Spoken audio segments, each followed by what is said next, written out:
أعوذ بالله من الشيطان الرجيم بسم الله الرحمن الرحيم من المؤمنين رجال صدقوا ما عاهدوا الله عليه. ഏറെ സ്നേഹം നിറഞ്ഞ സഹോദരന്മാരെ, സഹോദരികൾ, ഇസ്ലാമിക ചരിത്രത്തിൻ്റെ തങ്ക ലിപികളാൽ രേഖപ്പെടുത്തിയൊരു പേരാണ് നമ്മുടെ പോസ്റ്ററിലും വിഷയത്തിലുമുള്ള മുസ്അബ് ബിൻ ഉമൈർ റളിയല്ലാഹു അൻഹു. ഖുറൈശി ഗോത്രത്തിലെ ബനു അബ്ദുദ്ദാർ എന്ന് പറയുന്ന ഗോത്രത്തിലെ ഉമൈർ ബിൻ ഹാഷിമിൻ്റെയും ഹുനാസ എന്ന് പറയുന്ന മഹദിയുടെയും മകനായി ക്രിസ്താബ്ദം 625 മുസ്അബ് റളിയല്ലാഹു അൻഹു ജനിക്കുന്നത് മക്കയിൽ.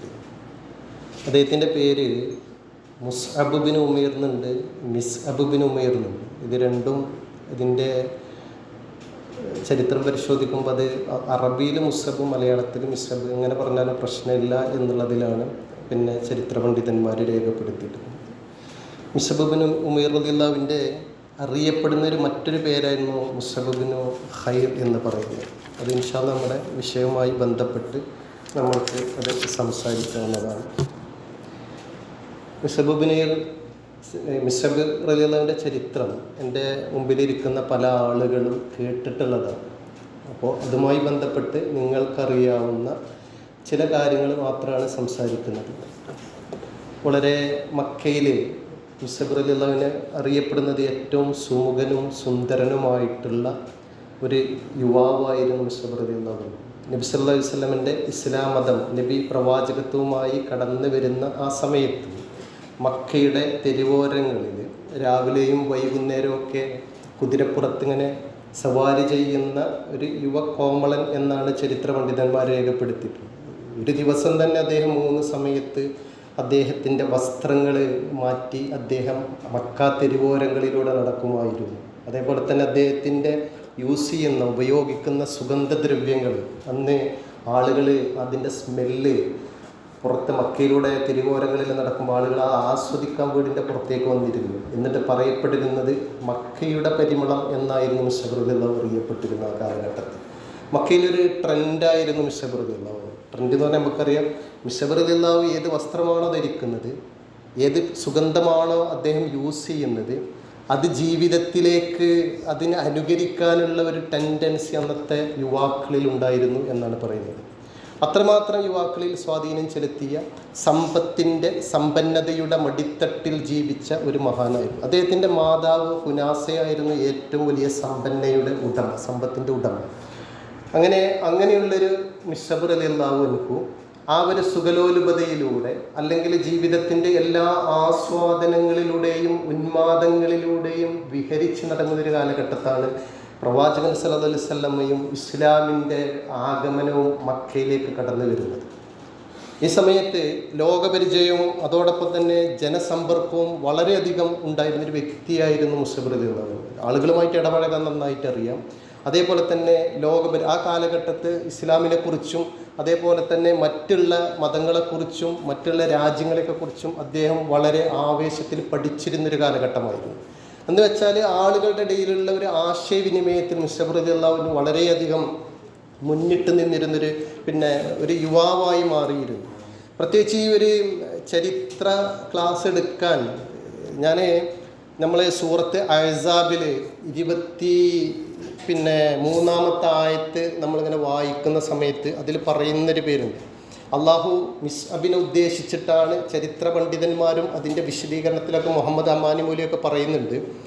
മിനൽ മുഅ്മിനീന റിജാലുൻ സദഖു മാ ആഹദല്ലാഹു അലൈഹി എന്ന് പറഞ്ഞാൽ മിനൽ മുഅ്മിനീന, സത്യവിശ്വാസികളിലുണ്ട്, റിജാലുൻ ആൺകുട്ടികൾ, പുരുഷന്മാർ, സദഖു മാ ആഹദല്ലാഹു അലൈഹി, അവർ അള്ളാഹുവിനോട് എന്താണ് വാഗ്ദാനം ചെയ്തത് അത് അവരുടെ ജീവിതത്തിൽ നിറവേറ്റി ഈ ലോകത്ത് നിന്ന് വിട പറഞ്ഞ ആൺകുട്ടികളുണ്ട് എന്ന് പരിശുദ്ധ ഖുർആനിലെ സൂറത്ത് അഹ്സാബിലെ 23-ാമത്തെ ആയത്തിൽ പറയുന്നുണ്ട്. അത് നമ്മുടെ മനസ്സിനെ വല്ലാതെ അങ്ങനെ സ്പാർക്ക് ചെയ്യും വായിക്കുമ്പോൾ. യുവാക്കൾക്ക് ഒരുപാട് അല്ലെങ്കിൽ നമ്മൾ ജീവിക്കുന്ന മനുഷ്യരെ സംബന്ധിച്ചിടത്തോളം ഒരുപാട് ഗുണപാഠങ്ങൾ നേടിയെടുക്കാൻ കഴിയുന്ന ഒരു വ്യക്തിത്വമായിരുന്നു മുസ്അബ് ബിൻ ഉമൈർ റളിയല്ലാഹു അൻഹു. അങ്ങനെയാണ് അദ്ദേഹം റസൂൽ സല്ലല്ലാഹു അലൈഹി വസല്ലമയുടെ അതേപോലെ തന്നെ ഇസ്ലാമിനെയും കുറിച്ച് അദ്ദേഹം മനസ്സിലാക്കുന്നത്. മക്കയിലെ ഏറ്റവും കൂടുതൽ കോളിളക്കം സൃഷ്ടിച്ചു കൊണ്ടിരിക്കുന്ന ഒരു ചെറിയ പ്രസ്ഥാനം വളർന്നു വരുന്നുണ്ട്. അതിൻ്റെ നേതാവ് മുഹമ്മദാണ്. അതും നമ്മുടെ ഖുറൈശി ഗോത്രത്തിൻ്റെ ഒരു ബനു ഹാഷിം വിഭാഗത്തിൽപ്പെട്ട ആളാണ് എന്നൊക്കെ മുസ്അബ് റളിയല്ലാഹു അൻഹു മനസ്സിലാക്കുന്ന സന്ദർഭത്തിൽ അദ്ദേഹത്തിൻ്റെ കൂട്ടുകാരോട് ഇതിനെപ്പറ്റി കൂടുതൽ അന്വേഷിച്ചു കൊണ്ടിരിക്കുകയായിരുന്നു. അങ്ങനെ അന്വേഷണത്തിൽ അദ്ദേഹം ഇസ്ലാമിൻ്റെ ഈ പ്രഭവ കേന്ദ്രം എവിടെയാണ് എന്ന് അന്വേഷിച്ചപ്പോൾ നമ്മൾ കഴിഞ്ഞ ക്ലാസ്സിൽ പഠിച്ചിരുന്ന ദാറുൽ അർക്കമിനെ കുറിച്ച് അദ്ദേഹം മനസ്സിലാക്കുകയും അങ്ങനെ കൂട്ടുകാരോട് അന്വേഷിച്ച് ദാറുൽ അർക്കം എന്ന് പറയുന്ന പ്രവാചകൻ രഹസ്യമായി പ്രബോധനം ചെയ്യാനും ഇസ്ലാമിക അധ്യാപനങ്ങൾ പഠിപ്പിച്ചു കൊടുക്കാനും കൂടിയിരുന്നൊരു കേന്ദ്രമായിരുന്നു. ആ കേന്ദ്രത്തിലേക്ക് മുസ്അബ് ബിൻ ഉമൈർ റളിയല്ലാഹു ഇസ്ലാമിൽ അന്ന് കടന്നു വന്ന ചില സുഹൃത്തുക്കളുടെ കൂടെ അദ്ദേഹം പ്രവാചകനെയും ഇസ്ലാമിനെയും കുറിച്ച് മനസ്സിലാക്കാൻ പോകുന്ന ഒരു സമയമാണ്. ആ സമയത്ത് അദ്ദേഹം പ്രവാചകനോട് അനുമതി ചോദിച്ചുകൊണ്ട് ദാറുൽ അർക്കമിലേക്ക് പ്രവേശിക്കുന്നുണ്ട്. അവിടെ ഹംസത്ത് ബിൻ ഖറാഹ് റളിയല്ലാഹു അൻഹു ഉണ്ട്. അങ്ങനെ പ്രബലമായ സഹാബിമാരൊക്കെ ഇരിക്കുന്ന ഒരു സദസ്സിലേക്കാണ് മുസ്അബ് ബിൻ റളിയല്ലാഹു അൻഹു കടന്നു ചെല്ലുന്നത്. അങ്ങനെ സദസ്സിൻ്റെ പിറകിൽ പ്രവാചകൻ സല്ലല്ലാഹു അലൈഹി വസല്ലമ ഖുർആനും അതേപോലെ തന്നെ ഇസ്ലാമിക അധ്യാപനങ്ങൾ പഠിപ്പിച്ചു കൊടുക്കുമ്പോൾ അത് വളരെ സാഗൂതം സശ്രദ്ധം കേട്ടുകൊണ്ടിരിക്കുകയാണ് മുസ്അബ് റളിയല്ലാഹു അൻഹു. അദ്ദേഹത്തിന് പ്രവാചകന്റെ വായിൽ നിന്ന് വരുന്ന ഖുർആന്റെ ആയത്തുകൾ നേരത്തെ പറഞ്ഞ പോലെ തന്നെ ലോക ശ്രദ്ധയാകർഷിച്ച ജനസമ്പർക്കമുള്ള ലോകത്തെക്കുറിച്ച് മനസ്സിലാക്കിയ ആ ഒരു യുവാവ് വളരെ പെട്ടെന്ന് ഇസ്ലാമിൻ്റെ തണലിലേക്ക് പുൽകാൻ അദ്ദേഹത്തിൻ്റെ മനസ്സ് വെമ്പുകയായിരുന്നു. അങ്ങനെ അദ്ദേഹം നബി സല്ലല്ലാഹു അലൈഹി വസല്ലമയുടെ മുമ്പിൽ ക്ലാസ്സിന് ശേഷം ചെന്ന് പറയുകയാണ്, പ്രവാചകരെ എനിക്ക് ഇസ്ലാമിലേക്ക് കടന്നു വരണം, എനിക്ക് ഇസ്ലാമിനെ പുൽകാൻ എൻ്റെ മനസ്സ് വെമ്പുന്നുണ്ട്. അങ്ങനെ പ്രവാചകൻ സല്ലല്ലാഹു അലൈഹി വസല്ലമയുടെ മുമ്പിൽ അദ്ദേഹം ഷഹാദത്ത് ചെല്ലുകയാണ്. ഒരു ചെറുപ്പക്കാരനാണ്, 10-25 വയസ്സ് പ്രായമുള്ള ഒരു ചെറുപ്പക്കാരൻ നബിയുടെ അടുത്തേക്ക് വന്ന്, അതായത് ഒന്നുകൂടെ ചരിത്രം പറയുന്നുണ്ട്, നബി സല്ലല്ലാഹു അലൈഹി വസല്ലമയുടെ തനി പകർപ്പായിരുന്നു മുസ്അബ് ബിൻ ഉമൈർ. അതേ ആകൃതി, അതേ പിന്നെ ഒരു സാമ്യം ഉണ്ടായിരുന്നു നബി സല്ലല്ലാഹു അലൈഹി വസല്ലമയുടെ. അതേപോലെ വല്ലാത്ത ഭംഗിയുടെ നേരത്തെ പറഞ്ഞ പോലെ ഒരു പിന്നെ നിറകുടമായിരുന്നു മുസ്അബ് റളിയല്ലാഹു അൻഹു. അങ്ങനെ പ്രവാചകൻ ചേർത്ത് പിടിച്ച് മുസ്അബ് റളിയല്ലാഹു അൻഹുവിൻ്റെ മാറത്തിങ്ങനെ തടവിയിട്ട് ഷഹാദത്ത് ചൊല്ലിക്കൊടുക്കും. പ്രവാചകന് അത്രമാത്രം ഇഷ്ടമായിരുന്നു പിന്നീട് അങ്ങോട്ട് മുസ്അബ് റളിയല്ലാഹു അൻഹുവിൻ്റെ ഒപ്പയുള്ള ഒരു ജീവിതം എന്ന് പറയുന്നത്. പക്ഷേ മുസ്അബ് റളിയല്ലാഹു അൻഹു ഇങ്ങനെയൊക്കെയാണെങ്കിലും ഏറ്റവും കൂടുതൽ ഭയപ്പെട്ടിരുന്നത് വാപ്പയെക്കാളും ഉമ്മയെയായിരുന്നു. നേരത്തെ പറഞ്ഞു മുസ്അബ് റളിയല്ലാഹു അൻഹുവിൻ്റെ ഈ സുഖലോലുപ ജീവിതത്തിൻ്റെ എല്ലാം നൽകിയിരുന്നത് ഉമ്മയായിരുന്ന കുനാസയായിരുന്നു. അതുകൊണ്ട് ഉമ്മ എന്ത് പറഞ്ഞാലും ആ നാട്ടിലെ ഏറ്റവും വലിയ വ്യക്തിത്വത്തിൻ്റെ ഉടമയായിരുന്നു, ആ നാട്ടിലെ ഏറ്റവും വലിയ വർത്തക പ്രമുഖയായിരുന്നു. അതോടൊപ്പം തന്നെ ആളുകളുടെ ഇടയിൽ നമ്മളൊക്കെ പറയുന്ന ഒരു കുലമഹിമയുള്ള അന്നത്തെ ആ ഗോത്രത്തിലെ ഒരു സ്ത്രീയായിരുന്നു അബൂദ്ദർദാ ഗോത്രത്തിൽ. അപ്പോൾ ഇങ്ങനെയൊക്കെ ആവുമ്പോൾ ഇവരെന്ത് പറഞ്ഞാലും ആളുകൾ വളരെ വേഗം അത് സ്വീകരിക്കും എന്നുള്ളത് മുസ്അബ് റളിയല്ലാഹു അൻഹു മനസ്സിലായി. അതുകൊണ്ട് ഉമ്മ അറിഞ്ഞാലുള്ള പ്രത്യാഘാതത്തെക്കുറിച്ച് വല്ലാതെ മനസ്സിൽ ഒരു ആവലാതിയും വ്യാകുലതയൊക്കെ മുസ്അബ് റളിയല്ലാഹു അൻഹു വന്നു. അങ്ങനെ മുസ്അബ് തീരുമാനിച്ചു, ഇത് മറച്ചു വെക്കണം. ഇതറിഞ്ഞു കഴിഞ്ഞാൽ ജീവിതത്തിൽ ചിലപ്പോൾ ജീവൻ തന്നെ നഷ്ടപ്പെടും. ഉമ്മയുടെ ഉറ്റ ആളുകളെല്ലാം അങ്ങനത്തെ ഒരു ടീമാണ് എന്ന് മുസ്അബ് റളിയല്ലാഹു അൻഹു മനസ്സിലായി. അതുകൊണ്ട് മുസ്അബ് റളിയല്ലാഹു ആരും കാണാതെ പാത്തും പതുങ്ങിയും ദാറുൽ അർക്കമിലേക്ക് പോവുകയും പ്രവാചകൻ്റെ കൂടെ ഇരുന്ന് ഖുർആനും ഇസ്ലാമികമായിട്ടുള്ള അധ്യാപനങ്ങളൊക്കെ പഠിക്കുകയൊക്കെ ചെയ്തിരുന്ന ഒരു സമയമായിരുന്നു ആ ഒരു സമയം. അങ്ങനെ ഉമ്മയെ വല്ലാതെ പേടിച്ചു. മുസ്അബിനെ സംബന്ധിച്ചിടത്തോളം മക്കയിലെ വേറെ ആരെയും ഭയമില്ല, ഉറ്റവരെയും ഉടയവരെയും ആരെയും ഭയമില്ല. പക്ഷേ മാതാവ് അത് മുസ്അബ് റളിയല്ലാഹു അൻഹു വല്ലാതെ വ്യാകുലപ്പെടുത്തുകയും ഭയപ്പെടുത്തുകയും ചെയ്തിരുന്നു. ഉമ്മയിൽ നിന്ന് ഇസ്ലാം മറച്ചു വെച്ചു. പക്ഷേ കുറച്ച് കാലങ്ങൾ ശേഷം മാത്രമുള്ളൂ മുസ്അബ് റളിയല്ലാഹു അൻഹു ഈ ഒരു രഹസ്യമായിട്ട് ഇസ്ലാം മറച്ചു വെച്ചുള്ള ആ ഒരു ജീവിതം അങ്ങനെ മുന്നോട്ട് കൊണ്ടുപോകും. കാരണം മക്കയിലെ ഖുറൈശികൾ കണ്ണും കാതും കൂർപ്പിച്ച് വളരെ ജാഗരൂകരായിട്ട് ഇസ്ലാമിനെതിരെ എങ്ങനെ തിരിയണം എന്നുള്ള ഒരു രംഗത്തിലേക്ക് കടന്നു വരുന്ന ഒരു സമയമാണ്. എവിടെ കണ്ടാലും മുസ്ലിങ്ങളെ ആക്രമിക്കണം, മുസ്ലിങ്ങളെ ഇല്ലാതാക്കണം, പ്രവാചകനെ വധിക്കണം എന്നൊക്കെയുള്ളൊരു ചിന്തയിൽ എവിടെയാണ് ഇവർ കൂടുന്നത് എന്നുള്ള ആ ഒരു സമയത്താണ് ദാറുൽ അർക്കമിൽ മുസ്അബ് റളിയല്ലാഹു കടന്നു വന്നത്. ഇതിൻ്റെ ഇടയിൽ ഇങ്ങനെ പോകുന്ന ഒരു ദിവസം അവിടെ ഏറ്റവും വലിയ ആ ഒരു മക്ക കഅബയുടെയൊക്കെ പഴയ ഒരു സൂക്ഷിപ്പുകാരനായിട്ടില്ല ഉസ്മാൻ ബിൻ ത്വൽഹ മുസ്അബ് റളിയല്ലാഹു ദാറുൽ അർക്കമിലേക്ക് പ്രവേശിക്കുന്നത് കാണുകയാണ്. കണ്ട ഉടനെ വേഗം മാതാവ് ഹുനാസയെ അറിയിക്കുകയാണ്. ഇത് അറിഞ്ഞതോടുകൂടി ഹുനാസ പിന്നെ സ്ത്രീ മുസബിൻ്റെ ഉമ്മ വല്ലാതെ സ്തബ്ധയായിപ്പോയി, ആശ്ചര്യപ്പെട്ടു പോയി. അദ്ദേഹം പറയുന്നുണ്ട് ചരിത്രം, അവരുടെ പൂർവിക മതത്തെ മൊത്തത്തിൽ അവരെ കൈയൊഴിഞ്ഞു പോയല്ലോ എന്നുള്ളൊരു ഒരു ബേജാറും ആവലാതിയുമായിരുന്നു ഈ പിന്നെ മിസ്സബ് റളിയല്ലാഹുവിൻ്റെ മാതാവിനുണ്ടായിരുന്നുള്ളത്. അങ്ങനെ മിസ്സബ് റളിയല്ലാഹു വീട്ടിലേക്ക് കടന്നു വന്നപ്പോൾ കുനാസ ചോദിക്കുന്നുണ്ട്, മിസ്സബേ, നീ നമ്മുടെ മതങ്ങളെയും നമ്മുടെ ദൈവങ്ങളെയൊക്കെ തള്ളിക്കളഞ്ഞുകൊണ്ട് പുതിയ മതത്തിലേക്ക് പോയിട്ടുണ്ടോ എന്ന് ചോദിക്കുന്നു. അപ്പോൾ മിസ്സബ് റളിയല്ലാഹു അള്ളാഹുവിൻ്റെ പ്രവാചകൻ പഠിപ്പിച്ചു കൊടുത്ത പരിശുദ്ധ ഖുർആൻ ഓതിക്കൊണ്ട് കുടുംബങ്ങളെയും മാതാവിനെയും ഉപദേശിക്കുന്നൊരു സമയം. ഈ ഖുർആൻ്റെ വചനം കേട്ട മാത്രയിൽ മിസ്സബിൻ്റെ ഉമ്മ വല്ലാതെ ദേഷ്യപ്പെട്ട് പിന്നെ അറ്റാക്ക് ചെയ്യാൻ, ഒരു അക്രമത്തിന് മുതിർന്ന് കയ്യോങ്ങിക്കൊണ്ട് മിസ്സബിൻ്റെ അടുത്തേക്ക് വരുമ്പോൾ വളരെ സൗമ്യനായിക്കൊണ്ട് വളരെ പുഞ്ചിരിച്ചുകൊണ്ട് മുഖത്ത് കളിയാടുന്ന പ്രസന്നത, ഏതൊരു മാതാവിനും മക്കളുടെ മുഖത്തെ പ്രസന്നത കണ്ടപ്പോൾ ആ ഉപദ്രവിക്കാനുള്ള മനസ്സ് മെല്ലെ താഴ്ന്ന മെല്ലെ കൈ താഴ്ന്നുകൊണ്ട് മിസ്സബിനോട് പറയുന്നുണ്ട്, നീ മതം വിട്ടു പോവുകയാണെങ്കിൽ, ഞങ്ങളുടെ മതത്ത് മാറുകയാണെങ്കിൽ എനിക്ക് നീയായിട്ടുള്ളൊരു ബന്ധമൊന്നുമില്ല എന്ന് പറയുന്നുണ്ട്. എങ്കിലും ആ മാതാവ് അവസാനം ഒരു തീരുമാനത്തിലെത്തി, മിസ്സബിനെ അങ്ങനെ വെറുതെ വിടാൻ പാടില്ല, എൻ്റെ തണലിൽ എൻ്റെ സമ്പത്തിൽ ജീവിച്ചു വളർന്ന മിസ്സബ് റളിയല്ലാഹുവിനെ പാഠം പഠിപ്പിക്കണം. പുതിയ മതം പുൽകി മുഹമ്മദിൻ്റെ കൂടെയാണ് അവൻ്റെ സഹവാസം എന്ന് മനസ്സിലായപ്പോൾ വീട്ടുതടങ്കലിലേക്ക് പിന്നെ മാറ്റുകയാണ്. അതായത് വീടിൻ്റെ ഉള്ളിൽ പൂട്ടിയിട്ട് പുറത്ത് പാറാവുകാരെ നിർത്തുകയാണ് ആ സ്ത്രീ. അത്രമാത്രം ആ സമൂഹത്തിലെ ആ പിന്നെ സ്ത്രീക്ക് സ്വാധീനമുണ്ടായിരുന്നു എന്നുള്ളതായിരുന്നു. അങ്ങനെ മിസ്സബ് റളിയല്ലാഹു പിന്നെ വീട്ടുതടങ്കലിലാണ്. ദാറുൽ അർക്കമിലേക്കുള്ള പിന്നെ അങ്ങോട്ടും വരവ് പോക്ക് നിന്നു, മുസ്ലിങ്ങളുമായിട്ടുള്ള എല്ലാ സമ്പർക്കവും നിന്ന് കഴിഞ്ഞു. അദ്ദേഹം മാനസികമായിട്ട് തളരുമെന്നാണ് മിസ്സബിൻ്റെ മാതാവ് കുനാസയും കുടുംബങ്ങളൊക്കെ ശ്രദ്ധിച്ചത്. പക്ഷേ ജീവിതത്തിൽ സത്യവിശ്വാസത്തിൻ്റെ ആ ഒരു തൂവെളിച്ചം എന്ന് പറയുന്നത് വായിച്ചു കളയാൻ ആ പിന്നെ മഹദിക്കോ അവരുടെ കൂടെയുള്ള ആളുകൾക്കോ സാധിച്ചില്ല എന്ന് പറയുന്നു.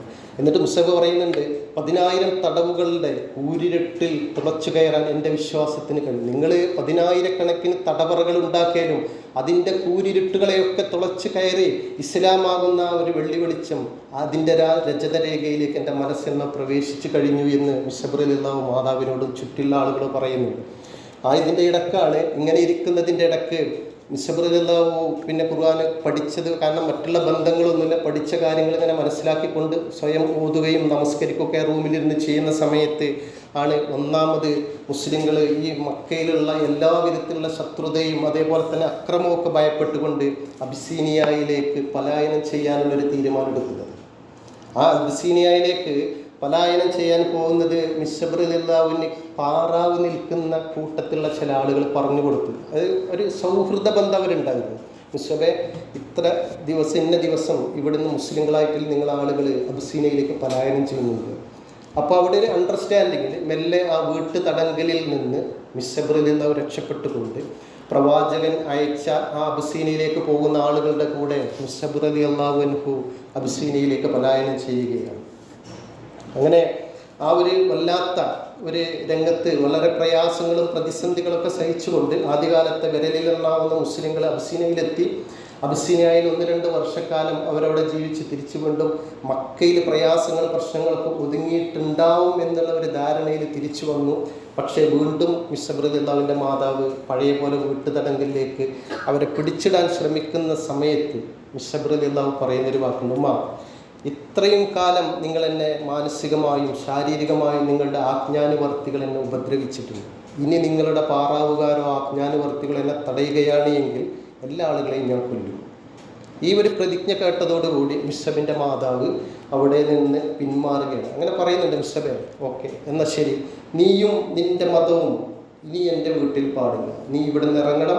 അതേപോലെ തന്നെ നീ അനുഭവിച്ച എല്ലാ സുഖ സൗകര്യങ്ങളും ഈ നിമിഷം നീ ഇവിടെ വെച്ച് പോകണം. നീ ഉടുത്ത ആ വസ്ത്രം മാത്രമാണ് നിനക്കിനി തരാൻ കഴിയും. അതുകൊണ്ട് ഇസ്ലാമാകുന്ന നിൻ്റെ മതവും നീയും ഇവിടെ നിന്ന് ഇറങ്ങണം എന്ന് പറഞ്ഞിട്ട് മിസ്സബ് റളിയല്ലാഹുവിനോട് പറയാം. അങ്ങനെ വീട്ടിൽ നിന്ന് മിസ്സബ് റളിയല്ലാഹുവിനെ മിസ്സബിൻ്റെ മാതാവ് പുറത്താക്കുകയാണ്. നമ്മൾ മനസ്സിലാക്കേണ്ടതുണ്ട്, എല്ലാ സമ്പത്തിൻ്റെയും ആ മടിത്തട്ടിൽ നിന്ന്, സുഖലോലുപതയുടെ മടിത്തട്ടിൽ നിന്ന് ദാരിദ്ര്യത്തിൻ്റെ ഒരു പടുകുഴിയിലേക്ക് ഇസ്ലാമിന് വേണ്ടിയെല്ലാം ത്യജിച്ചുകൊണ്ടും സഹിച്ചുകൊണ്ടും മിസ്സബ് റളിയല്ലാഹു ഇറങ്ങിപ്പോകും. നമ്മളൊക്കെ ഒന്ന് ആലോചിച്ച് നോക്കണം. നമ്മൾക്കൊക്കെ നമ്മുടെ എന്തെങ്കിലും ഒരു സുഖ സൗകര്യങ്ങളിൽ കോട്ടം തട്ടുകയാണെങ്കിൽ ഇസ്ലാം ഒക്കെ നമ്മൾക്ക് 2ാം തരമായിട്ട് മാറ്റും. ഏറ്റവും ഒരു ഉദാഹരണം ഞാൻ പറഞ്ഞുതരാം. നമ്മൾ ഖുർആൻ ക്ലാസ് രാവിലെ ഇവിടെ ഖുർആൻ ക്ലാസ് 9:35 എത്ര ആളുകൾക്ക് ഉറപ്പൊഴിച്ചിട്ട് വരാൻ കഴിയും? മിഷബിന്റെ പാത, താരിഖുൽ ഇസ്ലാം പഠിക്കുന്ന ഒരുപാട് ചരിത്രത്തിന്റെ സഹാബികളിൽ നിന്ന് പ്രചോദനം നിൽക്കേണ്ട ആളുകളാണ് നമ്മളൊക്കെ എവിടെയാണ് ത്യാഗം സഹിച്ചിട്ടുള്ള അവർ കടന്നു ചെല്ലുന്ന സ്വർഗത്തിന്റെ ഒരു ഭാഗത്തേക്ക് നമ്മൾക്ക് ഇതിനുള്ള യോഗ്യതയുണ്ടോ എന്ന് നമ്മൾ മനസ്സിലാക്കണം. ഒരുപാട് ന്യായീകരണങ്ങൾ ഞാനും നിങ്ങളും, ഞാനടക്കം നിങ്ങൾ എന്ത് ചെയ്യും, നിരത്തി വെക്കും. എനിക്കതുണ്ട്, ജോലി തിരക്കുകളൊക്കെ മാറും. ഇന്നത്തെ ഒരു മരണം നിങ്ങൾ കണ്ടില്ലേ? മക്കയില് ഹജ്ജിന് വന്നിട്ട് വാപ്പയുടെ കാണാനില്ലാതെ 2-3 മാസം കറങ്ങി നടന്നിട്ട് അവസാനം മോർച്ചറിയിൽ വാപ്പാന്റെ മയ്യത്ത് കിട്ടിയിട്ട് കുവൈത്തിൽ നിന്ന് മയ്യത്ത് കബറടക്കാൻ വേണ്ടിയിട്ട് ഇങ്ങോട്ട് വന്ന ജ്യേഷ്ഠനും അനിയനൊക്കെ മയ്യത്ത് കബറടക്കി തിരിച്ചു പോകുമ്പോൾ, കുവൈത്തിലേക്ക് പോകുമ്പോൾ ആക്സിഡന്റിൽ മൂത്ത മകൻ മരണപ്പെട്ടു. നമ്മളുടെ ജീവിതത്തിൽ മുകളിലേക്ക് വലിച്ച ശ്വാസം പടച്ചൻ എവിടെയാണ് നിർത്തുന്നത്, ആ സമയത്ത് നമ്മുടെ ഇവിടെയുള്ളതെല്ലാം കഴിയും. പിന്നെ നമ്മളെ അമലുകളായിരിക്കും. അങ്ങനെയുള്ള ഒരു ജീവിതത്തിലേക്കാണ് എല്ലാ സുഖങ്ങളും എല്ലാം വിട്ടതിഞ്ഞുകൊണ്ട് നമ്മൾ മനസ്സിലാക്കണം. ഇസ്ലാം പുലുകിക്കൊണ്ട് ദാരിദ്ര്യത്തിലേക്കാണ് കടന്നു പോകുന്നത്. ഒരു പരുക്കൻ വസ്ത്രമായിരുന്നു അദ്ദേഹം ധരിച്ചിരുന്നത്. ചരിത്രത്തിൽ രേഖപ്പെടുത്തി വെച്ചിട്ടുണ്ട്. അനുഗ്രഹങ്ങളുടെ ഉദ്യാനം ഇസ്ലാമിന് വേണ്ടി ഉപേക്ഷിച്ച ഒരു മഹാനായിരുന്നു മിസ്ബർ റളിയല്ലാഹു. എല്ലാ അനുഗ്രഹങ്ങളുടെ ഒരു പൂന്തോട്ടമായിരുന്നു മിസ്ബർ റളിയല്ലാഹു. ജനനം മുതൽ 10-25 വരെ ആസ്വദിച്ച് ഉന്മാദിച്ച് വളർന്നത് ഇസ്ലാമിന് വേണ്ടി. ആ ഒരു ഉദ്യാനം, അനുഗ്രഹത്തിന്റെ പൂന്തോട്ടം അദ്ദേഹം ഉപേക്ഷിച്ചു. എന്തിനു വേണ്ടിക്കൊണ്ട്? ഇസ്ലാമികമായിട്ട് ജീവിക്കാൻ വേണ്ടിക്കൊണ്ട്. ത്യാഗമായിരുന്നത്. അങ്ങനെയുള്ള മിസ്ബർ റളിയല്ലാഹുമാരായി മാറാൻ നമ്മൾക്കും എനിക്കും നിങ്ങൾക്കൊക്കെ സാധിക്കുന്നുണ്ടോ എന്നുള്ളതാണ്. ഇങ്ങനെയുള്ള ഒരു ജീവിതമായിരുന്നു പിന്നീടുള്ള കാലഘട്ടത്തിൽ മിസ്ബർ റളിയല്ലാഹു നയിച്ചിരുന്നത്. വളരെ പരുക്കൻ വസ്ത്രം, ആളുകൾ കണ്ടാൽ തന്നെ ഒരു വല്ലാത്തൊരു കോലത്തിലേക്ക് മിസ്ബർ റളിയല്ലാഹു മാറിക്കഴിഞ്ഞു. അങ്ങനെ ഒരിക്കൽ മദീനയിൽ ഇരിക്കുന്ന സമയത്ത് പ്രവാചകന്റെ മുമ്പിലൂടെ ആളുകളൊക്കെ അങ്ങനെ സംസാരിക്കും. മദീനയിലെ പള്ളിയുടെ ചെരുവിൽ ഇരുന്നു കൊണ്ട് പ്രവാചകന് സഹാബിമാരും സംസാരിക്കുമ്പോൾ മിസ്ബർ റളിയല്ലാഹു ആ വഴിയിലൂടെ കടന്നു പോകുന്ന രംഗമുണ്ട്. മിസ്ബർ റളിയല്ലാഹു ഇങ്ങനെ നോക്കിക്കൊണ്ട്, മിസ്ബ് പ്രവാചകനെ ശ്രദ്ധിച്ചിട്ടില്ല. മിസ്ബ് എന്തോ ഒരു പ്രബോധന ദൗത്യമായി കൊണ്ടുപോവുകയാണ്. പക്ഷേ മിസ്ബിന്റെ കോലം കണ്ട സമയത്ത് പ്രവാചകൻ അറിയാതെ കരഞ്ഞു പോകുന്നുണ്ട്. കുറേ നേരം മിണ്ടാതെ നബി ഇരിക്കുന്നുണ്ട്. നബി കണ്ട മിസ്ബല്ല ഇസ്ലാമിലേക്ക് വന്നപ്പോൾ മിസ്ബായി മാറിയത്. എല്ലാം ത്യജിച്ചു കഴിഞ്ഞു. ഈ ലോകത്തോട്, ഭൗതിക ലോകത്തോട്, നമ്മൾ ജീവിക്കുന്ന ലോകത്തോടുള്ളൊരു വിരക്തി, അത് അത്രമാത്രം ജീവിതത്തിലേക്ക് ആവാഹിച്ചെടുക്കുന്നു. പരലോകം, സ്വർഗം, ഇങ്ങനെയുള്ള ചിന്തകൾ മാത്രമായിരുന്നു മിസ്ബർ റളിയല്ലാഹുവിൻ്റേത് എന്നുള്ളതാണ്. ആ ഭാഗത്തേക്ക് ചരിത്രം പറയുമ്പോൾ കുറേ കടന്നു പോകും. അതുകൊണ്ട് ആ ഭാഗം നമ്മളിങ്ങനെ സ്റ്റോപ്പ് ചെയ്ത് പോകും. അടുത്തത് നമ്മൾ കാണുന്നത് മിസ്ബർ റളിയല്ലാഹുവിനെ ഇസ്ലാമിൻ്റെ ഒന്നാമത്തെ അംബാസഡറായിട്ട് പ്രവാചകൻ സല്ലല്ലാഹു അലൈഹി വസല്ലം നിയോഗിക്കുന്നതാണ്. നബി സല്ലല്ലാഹു അലൈഹി വസല്ലം ഈ മക്കയിലെ എല്ലാ പ്രയാസങ്ങളും പ്രശ്നങ്ങളൊക്കെ നടക്കുമ്പോൾ മദീനയിൽ നിന്ന് അൻസാരികളായിട്ടുള്ള കുറേ ആളുകൾ വന്ന് നബിയെ കാണുന്നുണ്ട്. എന്നിട്ട് പറയുന്നുണ്ട്, നബി സല്ലല്ലാഹു അലൈഹി വസല്ലം പ്രവാചകനെ, നിങ്ങളിവിടെ ഇങ്ങനെ വല്ലാതെ ബുദ്ധിമുട്ടണ്ട, പ്രയാസപ്പെടണ്ട, മക്കയിലേക്ക് നിന്നും മദീനയിലേക്ക് ഞങ്ങൾ നിങ്ങളെ സ്വീകരിക്കാം. അങ്ങനെയാണ് ഒന്നാം അഖബ ഉടമ്പടി വരുന്നത്. ഒന്നാം അഖബ ഉടമ്പടി നിങ്ങളൊക്കെ കേട്ടിട്ടുണ്ടായിരിക്കും ഇസ്ലാമിൻ്റെ ചരിത്രത്തിൽ. അങ്ങനെ 12ഓളം വരുന്ന മദീനയിലെ ആളുകളെയാണ് നമ്മൾ അൻസാരികൾ എന്ന് പറയുന്നത്. ആ മദീനയിലെ അൻസാരികളുടെ കൂടെ നബി സല്ലല്ലാഹു അലൈഹി വസല്ലം 12 പേര് അങ്ങോട്ട് പോവുകയാണ്. മക്കയിൽ നിന്ന് ആദ്യമായി കൊണ്ട് മദീനയിലേക്ക്. നമ്മൾ മനസ്സിലാക്കേണ്ടത്, ആ കൂട്ടത്തിന്റെ നേതാവായി പോകുന്നത് മിസ്അബ് ബിൻ ഉമൈർ റളിയല്ലാഹു. മദീനയുടെ മണ്ണ് പ്രവാചകന്റെ ഹിജ്റക്ക് വേണ്ടി ഒരുക്കുക എന്നുള്ളതായിരുന്നു മിസ്അബ് റളിയല്ലാഹുവിന്റെ ദൗത്യം. നബി സല്ലല്ലാഹു അലൈഹി വസല്ലമ അടുത്ത വർഷം അല്ലെങ്കിൽ അതിൻ്റെ ഇടയിൽ മദീനയിലേക്ക് പോകുമ്പോൾ അവിടെ ഇസ്ലാമിന് ഒരു അന്തരീക്ഷം ഉണ്ടാക്കിയെടുക്കണം. പെട്ടെന്ന് കയറി ചെന്നാൽ പെട്ടെന്ന് സാധിക്കില്ല. അങ്ങനെയുള്ള ഒരു സ്ഥലത്തേക്ക് ഇസ്ലാമിൻ്റെ ദൗത്യവുമായിക്കൊണ്ട്, ദൗത്യവാഹകനായിക്കൊണ്ട് മിസ്അബ് റളിയല്ലാഹു ഈ അൻസാരികളുടെ കൂടെ പോവുകയാണ് മദീനയിലേക്ക്. മദീന മണ്ണ് അതേ പ്രവാചകന്റെ ഹിജ്റക്ക് വേണ്ടി പാകപ്പെടുത്താനുള്ള ദൗത്യം ഏറ്റെടുത്തുകൊണ്ടാണ് മിസ്അബ് റളിയല്ലാഹു മദീനയിലേക്ക് പോകുന്നത്. നമ്മൾ മനസ്സിലാക്കണം, കുറഞ്ഞ കാലം കൊണ്ട് വളരെ നല്ല രൂപത്തിലുള്ള പ്രബോധനമായിരുന്നു മിസ്അബ് റളിയല്ലാഹു മദീനയിൽ നടത്തിയത്. മദീനയിൽ ഇസ്ലാമിൻ്റെ വളർന്ന് പന്തലിക്കുകയാണ്. 12 പേരുമായി പോയ മിസ്അബ് റളിയല്ലാഹു ഒരു വർഷം കൊണ്ട് 70ഓളം ആളുകൾ, മദീനയിലെ പ്രമുഖരായിട്ടുള്ള ആളുകൾ ഇസ്ലാമിലേക്ക് കടന്നു വരികയാണ്. അതിൽ പ്രമുഖമായ 2 ഗോത്രങ്ങളുണ്ട്, ഹൗസ് ഗോത്രവും ഖസ്റജ് ഗോത്രവും. ഹൗസും ഹസറത് ഈ രണ്ട് പ്രധാനപ്പെട്ട ഗോത്രങ്ങൾ മിസ്ഹബ് റളിയല്ലാഹു അൻഹുവിൻ്റെ ഈ ഒരു പ്രബോധനം, ആ ഒരു സ്നേഹസ്മരണമായിട്ടുള്ള ഒരു സമീപനം വളരെ ആളുകളോട് എങ്ങനെയെന്ന് വെച്ചാൽ സ്നേഹത്തോടുള്ള ചേർന്ന് പിടിക്കലുകളായിരുന്നു. അകറ്റി നിർത്താനല്ല, ഒരു ഇൻക്ലൂസീവായിട്ടുള്ള ഒരു സത്യം പറഞ്ഞാൽ ഒരു സംഘാടകനായിരുന്നു മിസ്ഹബ് റളിയല്ലാഹു അൻഹുവിൻ്റെ ഏറ്റവും വലിയ ഒരു ഇസ്ലാമിൻ്റെ തേരോട്ടം എന്ന് പറയുന്നത് അദ്ദേഹത്തിന് അവിടെ കിട്ടിയിട്ടുള്ള അൻസാരികളിൽ ഏറ്റവും നല്ലൊരു കൂട്ടുകാരനായിരുന്നു അസ്അദ് റളിയല്ലാഹു അൻഹു. മദീനയിലെ ഏറ്റവും നല്ല കൂട്ടുകാരനായ അസ്അദ് റളിയല്ലാഹുവുമായിട്ടായിരുന്നു പിന്നീട് മിസ്ഹബ് റളിയല്ലാഹു അൻഹുവിൻ്റെ ഇസ്ലാമിക പ്രബോധനം മദീനയിൽ അദ്ദേഹം നടത്തുന്നത്. നമ്മൾ മനസ്സിലാക്കേണ്ടത്, മദീനയിൽ വീടാന്തരം അസ്അദ് റളിയല്ലാഹു അൻഹുവുമായി കൊണ്ട് മിസ്ഹബ് റളിയല്ലാഹു കയറി ഇറങ്ങുകയാണ് ഇസ്ലാമിൻ്റെ പ്രബോധനവുമായി കൊണ്ട്. നമ്മളൊക്കെ നാട്ടിൽ പറയില്ല, സ്ക്വാഡ് വർക്കായിരുന്നു. ഓരോ വീട്ടിൽ കയറും, ഇസ്ലാമിനെ കുറിച്ച് പറഞ്ഞു കൊടുക്കും. അങ്ങനെ ഇസ്ലാമിൻ്റെ എന്താണ്, ഇസ്ലാം എങ്ങനെയാണ്, പ്രവാചകൻ എന്താണ്, അതായത് തൗഹീദും റിസാലത്തുമായിരുന്നു, പ്രവാചകത്വമായിരുന്നു പഠിപ്പിച്ചു കൊടുത്തിരുന്നത്. അങ്ങനെ ആ പ്രബോധനത്തിൻ്റെ ഇടയിൽ കുറേ സംഭവവികാസങ്ങൾ സംഭവിക്കുന്നുണ്ട്. അതിലൊന്നായിരുന്നു ബനു അബ്ദുൽ അഷ്അൽ എന്ന് പറയുന്ന ഗോത്രത്തിൻ്റെ ഇടയിൽ മിസ്ഹബ് റളിയല്ലാഹു അൻഹു പ്രബോധന പ്രവർത്തനവുമായി ചെന്നൊരു സന്ദർഭം. അവരുടെ ആ ബനു അബ്ദുൽ അഷ്അൽ എന്ന് പറയുന്ന ഗോത്രത്തിൽ മദീനയിലെ ഒരു പ്രമുഖ ഗോത്രമാണ്. അതിൻ്റെ ഇടയിൽ പ്രബോധന പ്രവർത്തനങ്ങൾ നടത്തുന്ന സമയത്ത് ആ ഗോത്രക്കാരോട് പറയുന്നുണ്ട്, അവരുടെ മെയിൻ ഇത് എന്ന് വെച്ചാൽ ബിംബങ്ങളെ ആരാധിക്കുന്ന ആളുകൾ എന്ന് നമുക്കറിയാം. പക്ഷേ ഓരോ ആളുകളും ഓരോ ബിംബങ്ങളെ അവരുടെ വീടിൻ്റെ മുമ്പിൽ വെക്കും. അവിടുന്ന് എവിടേക്കെങ്കിലും അവർ യാത്ര പോകണം, ഈ ബിംബത്തിന് എടുത്തു കൊണ്ടുപോകും. ഇല്ലെങ്കിലുള്ള പ്രശ്നം എന്താ വെച്ചാൽ ചരിത്രം പറഞ്ഞ് ഈ ബിംബങ്ങളെ മോഷ്ടിക്കും. അപ്പം അതുകൊണ്ട് അങ്ങനെയുള്ള ഒരു ഗോത്രത്തിൽ ചെന്നിട്ട് ഇസ്ലാമിൻ്റെ ഏകദൈവത്വത്തെക്കുറിച്ച് മിസ്ഹബ് റളിയല്ലാഹു പഠിപ്പിച്ചു കൊടുക്കുക. ആ പറഞ്ഞു കൊടുക്കുന്ന സമയത്ത് മിസ്ഹബ് റളിയല്ലാഹു ഇങ്ങനെ വിശദീകരിക്കുന്നുണ്ട് ഓരോ കാര്യവും. അപ്പോൾ അവർ കംപ്ലൈൻറ്റ് ചെയ്യുന്നുണ്ട്, മിസ്ഹബ് ഞങ്ങളുടെ ദൈവത്തെ കട്ടുകൊണ്ടുപോകുന്നുണ്ട്, കവരുന്നുണ്ട്, അങ്ങോട്ടും ഇങ്ങോട്ടും പോകുമ്പോഴേ ഞങ്ങളത് കയ്യിൽ എടുത്തു പോകുന്നുണ്ട്. അപ്പോൾ ആ പറയുന്നത് മിസ്ഹബ് ഞങ്ങളുടെ അല്ലാഹു അതാർക്കും കട്ടുകൊണ്ടുപോകാൻ കഴിയില്ല. ഞങ്ങളുടെ അല്ല എവിടെയാണ് ഇരിക്കുന്നത് എന്ന് കൃത്യമായി ആർക്കും, എന്നാൽ എല്ലായിടത്തുമുണ്ട്. അതേപോലെ തന്നെ നിങ്ങളെ പോലെ ഞങ്ങൾക്ക് അങ്ങോട്ടും ഇങ്ങോട്ടും എടുത്തു കൊണ്ടുപോകേണ്ട ദൈവമല്ല ഞങ്ങളുടെ ദൈവം. ഇങ്ങനെ പറഞ്ഞ് ഈ ഇസ്ലാമിൻ്റെ തൗഹീദ് പറഞ്ഞ് പഠിപ്പിച്ചു കൊടുക്കുന്നതിൻ്റെ ഇടയിലേക്കാണ് ആ ഗോത്രത്തിൻ്റെ നേതാവായ ഉസൈദ് ബിൻ ഉമൈർ കടന്നു വരുന്നത്. ഉസൈദ് ബിൻ ഉമൈർ കടന്നു വരുമ്പോൾ മിസ്ഹബ് റളിയല്ലാഹുവും അസ്അദ് റളിയല്ലാഹു അൻഹും ഇവർ ഇസ്ലാം പ്രബോധനം ചെയ്യണം. അദ്ദേഹത്തിന് അത് വല്ലാതെ ദേഷ്യപ്പെട്ടു. അദ്ദേഹം പറയുന്നുണ്ട്, മിസ്ഹബേ, ഞങ്ങളുടെ ആളുകളെ നീ ഞങ്ങളുടെ വഴിയിൽ നിന്ന് വഴി പിഴപ്പിക്കുകയാണ്. ഞങ്ങൾ ആരാധിച്ചു വരുന്നതൊക്കെ നീ എന്തിനാണ് ഞങ്ങളുടെ ഇടയിൽ കയറിയിട്ട് നിന്റെ ഈ പ്രബോധനം നടത്തുന്നത്? അതുകൊണ്ട് നീ ഇവിടുന്ന് ഇറങ്ങിപ്പോകണം എന്ന് പറയുന്നുണ്ട്. അത്രമാത്രം ദേഷ്യപ്പെട്ടുകൊണ്ടാണ് അതായത് ഉസൈദ് ബിൻ ഉമൈർ മിസ്ഹബ് റളിയല്ലാഹു അൻഹുമായിട്ട് തർക്കിക്കുന്നത്. അദ്ദേഹത്തിൻ്റെ കയ്യിൽ വാളുണ്ടായിരുന്നു. ഒരു സമയത്ത് അദ്ദേഹം പറഞ്ഞു, നീ ഇവിടെ ഇത് നിർത്തിയിട്ടില്ലെങ്കിൽ നിന്നെയും നിന്റെ കൂട്ടുകാരൻ അസദിനെയും ഞങ്ങൾ വധിക്കും. പക്ഷേ അവിടെ വളരെ സൗമ്യനായിക്കൊണ്ട് മിസ്ഹബ് റളിയല്ലാഹു അൻഹു പറയുന്നുണ്ട്, ഉമൈർ, ഞാൻ പറയുന്നത് കുറച്ച് സമയം നീ ഒന്ന് ശാന്തനായിട്ട് കേൾക്കണം. അതിനുശേഷം നിനക്കിതിഷ്ടമല്ല എങ്കിൽ ഞാൻ ഇവിടെ നിന്ന് വിട്ടുപോകാം. അങ്ങനെ പരിശുദ്ധ ഖുർആൻ ആദ്യമായി പാരായണം ചെയ്തു കൊടുക്കുകയാണ് ഉസൈദ് ബിൻ ഉമൈർ.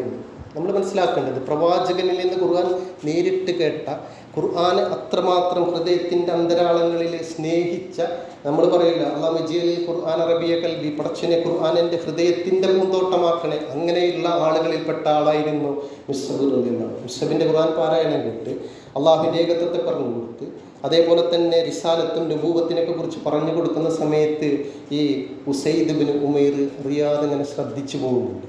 ഖുർആൻ ഓതുമ്പോൾ ഖുർആൻ്റെ വശ്യതയിൽ അതിൻ്റെ ഇടക്കിടക്ക് ഇങ്ങനെ വീണ്ടും ഇദ്ദേഹം കൂടുതൽ ഓതാൻ മിസ്ഹബ് റളിയല്ലാഹു അൻഹുവിനോട് പറയുന്നുണ്ട്. മിസ്ഹബ് ഓതി കൊടുത്തിട്ട് പറഞ്ഞു, ഇനി അടുത്ത സമയത്ത് നമ്മൾ കാണുമ്പോൾ കൂടുതൽ ഇതുമായി ബന്ധപ്പെട്ട് കാര്യങ്ങൾ പറയാമെന്ന് പറയുമ്പോൾ ഉസൈദ് ബിൻ ഉമൈർ പറയുന്നുണ്ട്, അല്ല, എനിക്കിപ്പോൾ തന്നെ ഇസ്ലാം സ്വീകരിക്കണം. എൻ്റെ മനസ്സ് ഇതിന് ഞാൻ പാകപ്പെടുത്തി. ഏതാനും മണിക്കൂറുകൾക്കുള്ളിൽ മിസ്ഹബ് റളിയല്ലാഹുവിൻ്റെ പ്രബോധനത്തിൻ്റെ ശൈലി അതായത് ഏറ്റവും വലിയ ശത്രുവായി വന്ന ഉസൈദിൻ്റെ ഹൃദയത്തിൻ്റെ അന്തരാളങ്ങളിൽ ഒരു കൊളുത്താൻ കഴിഞ്ഞിട്ടുണ്ടെങ്കിൽ, ഒരു പ്രകാശം അവിടെ കത്തിച്ചു വെക്കാൻ സാധിച്ചിട്ടുണ്ടെങ്കിൽ, അദ്ദേഹത്തിൻ്റെ പെരുമാറ്റ രീതി, അദ്ദേഹത്തിൻ്റെ പ്രബോധന രീതി അത് അങ്ങനെയായിരുന്നു. അതായിരുന്നു മിസ്ഹബ് റളിയല്ലാഹു അൻഹു. അതുകൊണ്ടായിരുന്നു ഇസ്ലാമിൻ്റെ ഒന്നാമത്തെ പ്രതിനിധിയായിട്ട്, അംബാസഡറായിട്ട് നബി സല്ലല്ലാഹു അലൈഹി വസല്ലമ മിസ്ഹബ് റളിയല്ലാഹു അൻഹുവിനെ തിരഞ്ഞെടുത്തിട്ടുള്ളത്. അതേപോലെ തന്നെ മറ്റൊന്ന് പറയുന്നത്, ഖുർആൻ ഓതി ഇങ്ങനെ ഇതിലേക്ക് കടന്നു വന്ന കൂട്ടത്തിൽ നമുക്ക് മനസ്സിലായത്, ഒന്നാമത് ഉസൈദ് ഇബ്നു ഉമൈർ ആണെങ്കിൽ രണ്ടാമത് രണ്ട് പ്രമുഖരാണ് ഒരേ സമയം ഇസ്ലാമിലേക്ക് കടന്നു വരുന്നത്. മുസ്അബ് റളിയല്ലാഹുവിൻ്റെ പ്രബോധനമായി സഅദ് ഇബ്നു മുആദ് നിങ്ങൾ കേട്ടിട്ടുണ്ടായിരിക്കും. അതേപോലെ തന്നെ സഅദ് ഇബ്നു ഉബൈദ്. ഇതിൽ നമ്മൾ ഏറ്റവും കൂടുതൽ ചരിത്രം പരാമർശിക്കപ്പെട്ടിട്ടുള്ള ഒരു സഹാബിയായിരുന്ന അൻസാരിയായിരുന്ന സഅദ് ഇബ്നു മുആദ് റളിയല്ലാഹു. മുആദ് റളിയല്ലാഹുവിൻ്റെ ചരിത്രം നമ്മൾ ജസ്റ്റ് ഇവിടെ നിന്ന് പോസ് ചെയ്ത് നമ്മൾ മിസ്അബിൽ നിന്ന് സഅദ് ഇബ്നു മുആദിലേക്ക് ഒരു 2 മിനിറ്റ് ഞാൻ നിങ്ങളോട് ഒരു ചരിത്രം പറയാൻ മാത്രമാണ് ശ്രദ്ധ ക്ഷണിക്കുന്നത്. ഈ ഒരു സമയത്ത് ഇസ്ലാമിൻ്റെ ചരിത്രത്തിൽ ഈ മദീനയിൽ മുസ്അബ് റളിയല്ലാഹു അൻഹു പ്രബോധന പ്രവർത്തനങ്ങളായിട്ട് ഇങ്ങനെ മുന്നോട്ട് കൊണ്ടുപോകുമ്പോൾ നേരത്തെ പറഞ്ഞ പോലെ തന്നെ ഉസൈദ് ഇബ്നു ഉമൈറിൻ്റെ ഇസ്ലാം മതത്തിലേക്കുള്ള മാറ്റമൊക്കെ സഅദ് ഇബ്നു മുആദും സഅദ് ഇബ്നു ഉബൈദും ഒക്കെ കണ്ടപ്പോൾ ഇതിലെന്തോ ചെറിയ സത്യങ്ങളുണ്ട് എന്ന് അവർക്ക് തോന്നി, ബോധ്യപ്പെട്ടു. ആ ബോധ്യപ്പെടുത്തൽ അവർക്ക് ബോധ്യപ്പെടാൻ വേണ്ടി അവർ ആളുകളുമായിട്ട് സംസാരിച്ചപ്പോൾ ആദ്യം അവർക്ക് എന്ത് ചെയ്തു, ഇതിനെക്കുറിച്ചിട്ട് എന്തായാലും അവിടെ നെഗറ്റീവ് പറയുന്ന കുറേ ആളുകളുണ്ടാവും. അതായത് മക്കയിൽ നിന്ന് മദീനയിലേക്ക് ഹിജ്റ പോയ ആ ആളുകളെ, മക്കയിലെ ഖുറൈശികൾക്ക് എന്തായാലും കുറച്ച് കണക്ഷൻ മദീനയിലുണ്ട്. അപ്പോൾ അവർ പറഞ്ഞു, ഈ മിസ്അബ് ആയിരിക്കും നിങ്ങളുടെ അവിടെ വന്നിട്ട് പ്രബോധനങ്ങൾ ചെയ്യുക. അപ്പോൾ മിസ്അബിന് നിങ്ങളെങ്ങനെയും വകവെടുത്തിയാൽ പിന്നെ നിങ്ങളുടെ കുടുംബങ്ങളൊന്നും തമ്മിൽ തെറ്റൂല, നിങ്ങളുടെ ദൈവങ്ങളെയും മറ്റാരാധനാ വസ്തുക്കളെയും അവർ കുറ്റം പറയും. അതുകൊണ്ട് മിസ്അബിനെ നിങ്ങൾ കൊലപ്പെടുത്തും. നമ്മൾ മനസ്സിലാക്കിയാലും ഉമർ ഇബ്നുൽ ഖത്താബ് റളിയല്ലാഹു അൻഹുവിന് ഇനാം പ്രഖ്യാപിച്ചിട്ട് പ്രവാചകനെ കൊല്ലാൻ പോകുന്നു. അതേപോലെ തന്നെയായിരുന്നു മിസ്അബ് റളിയല്ലാഹുവിനെ വകവരുത്താനായിരുന്നു മദീനയിലെ ശത്രുക്കളായിട്ടുള്ള ആളുകൾ സഅദ് ഇബ്നു മുആദ് റളിയല്ലാഹുവിന് ഇനാം പ്രഖ്യാപിച്ച് കച്ചകെട്ടിയിറക്കിയത്. അവരുടെ ഒരു വാടക കൊലയാളി രൂപത്തിലായിരുന്നു പോയി. അങ്ങനെ മുസ്അബ് റളിയല്ലാഹുവിൻ്റെ എല്ലാ ക്ലാസ്സുകളിലും വിശപ്പുരട്ടിയ കത്തിയുമായി കൊണ്ട് സഅദ് ഇബ്നു മുആദ് ഇങ്ങനെ ഇരിക്കും. തക്കം പാർത്താൽ വകവരുത്തണം എന്നുള്ളത് മാത്രമായിരുന്നു സഅദ് ഇബ്നു മുആദിൻ്റെ ഉദ്ദേശം. അങ്ങനെ ഈ ക്ലാസ്സുകൾ കേട്ട് അവസാനം ഈ സഅദ് ഇബ്നു മുആദിന് തോന്നി, ഇത് പറയുന്നതൊക്കെ സത്യമാണല്ലോ എന്നുള്ള ആ ഒരു സ്വഭാവത്തിലേക്ക് ഇദ്ദേഹത്തിൻ്റെ മനസ്സ് മാറാൻ ഇങ്ങനെ ഇടയ്ക്കിടയ്ക്ക് ഇങ്ങനെ ക്ലാസ്സിൽ പോകും. ഇതിൻ്റെ ഉദ്ദേശം മുസ്അബ് റളിയല്ലാഹുവിനെ വകവരുത്തുക എന്നുള്ളതായിരുന്നു. പക്ഷേ മുസ്അബ് റളിയല്ലാഹുവിൻ്റെ സദസ്സിനിരിക്കുന്ന സമയത്ത് 2-3 ക്ലാസ്സുകളും അല്ലെങ്കിൽ സദസ്സുകളൊക്കെ ഇരുന്ന് ഒന്നും കൊലപ്പെടുത്താൻ കഴിയുന്നില്ല. പക്ഷേ കഴിയാഞ്ഞിട്ടല്ല, മനസ്സതിന് സമ്മതിക്കുന്നില്ല എന്ന് സഅദ് ഇബ്നു മുആദിന് തോന്നിയപ്പോൾ പറയുന്നതുണ്ട്, മുസ്അബേ, ഞാൻ ഇവിടെ വന്നത് നിന്നെ കൊലപ്പെടുത്താനാണ്. പക്ഷേ നിൻ്റെ സംസാരവും നിൻ്റെ ഖുർആൻ പാരായണവും നീ പറയുന്ന അല്ലാഹു ഒക്കെ ഇത്രമാത്രം രസമുള്ളതായിരുന്നുവെങ്കിൽ എനിക്ക് നിന്നിലേക്ക് ഒന്ന് ചേരണം, നിൻ്റെ മതത്തിലേക്ക് ചേരണം, നിൻ്റെ പ്രവാചകനെ എനിക്കൊന്ന് കാണണം എന്ന് സഅദ് റളിയല്ലാഹു അൻഹു മുസ്അബ് റളിയല്ലാഹുവിനോട് പറയുന്നൊരു രംഗം. അങ്ങനെ പ്രവാചകനെ കണ്ട് ഇസ്ലാമിലേക്ക് അവർ കടന്നു വരികയാണ്. സഅദ് ഇബ്നു മുആദ് റളിയല്ലാഹു അൻഹു 30-ാമത്തെ വയസ്സിൽ സഅദ് ഇസ്ലാം സ്വീകരിച്ചു. 35-ാമത്തെ വയസ്സിൽ സഅദ് റളിയല്ലാഹു അൻഹു വഫാത്ത്, അതായത് രക്തസാക്ഷിയാവുന്നു. ഒരു 5 വർഷക്കാലം ഇസ്ലാമിന് വേണ്ടി നൽകിയിട്ടുള്ള കുറേ അനുഭവ സമ്പത്ത്, അദ്ദേഹത്തിൻ്റെ ഒരു ലെഗസി ഉണ്ട്, അദ്ദേഹത്തിൻ്റെ ഒരു പൈതൃകം ഇസ്ലാമിന് എന്താണ് നൽകിയിട്ടുള്ളത് എന്ന് നമ്മൾക്ക് മനസ്സിലാക്കാനും ബദറിൻ്റെ രണാങ്കളത്തിലെ ഒരു ചരിത്രം മാത്രം പറഞ്ഞുകൊണ്ട് നമ്മൾ മുസ്അബിലേക്ക് തന്നെ തിരിച്ചു വരും. അതായത് ബദർ യുദ്ധം നടക്കുന്ന സമയത്ത് 900ഓളം വരുന്ന ശത്രു സൈന്യം ഓപ്പോസിറ്റിൽ ബദറിൽ, 314ഓളം വരുന്ന മുസ്ലിങ്ങളും പ്രവാചകൻ്റെ കൂടെയുള്ള അനുയായികളും അൻസാരികളും മുഹാജിറുകളും, മക്കയിൽ നിന്ന് മദീനയിലേക്ക് വന്നവരും അതേപോലെ തന്നെ മദീനയിലെ മുഹാജിറുകളെ മക്കക്കാരെ സ്വീകരിച്ച അൻസാരികൾ 314 പേര്. ഇങ്ങനെ നേർക്ക് നേരെ, അതായത് പ്രവാചകൻ ഇങ്ങനെ കാണാം, അപ്പുറത്ത് ബദറിൽ 900ഓളം വരുന്ന ശത്രു സൈന്യം സർവ്വസന്നാഹങ്ങളുമായിട്ടാണ്. ഇവിടെയാണെങ്കിൽ നമ്മൾക്കറിയാം ബദറിൽ ഒരു ആയുധങ്ങളോ ആയുധ ബലമോ ഒന്നുമില്ല. പട്ടിണിയുടെയും ദാരിദ്ര്യത്തിൽ നിന്നും ഇസ്ലാമിനെ എങ്ങനെയെങ്കിലും നിലനിർത്തണം എന്നുള്ളത്, അസത്യത്തിനെതിരെ സത്യത്തിൻ്റെ വെളിച്ചത്തിൻ്റെ ഒരു പടയോട്ടമായിരുന്നു ബദർ.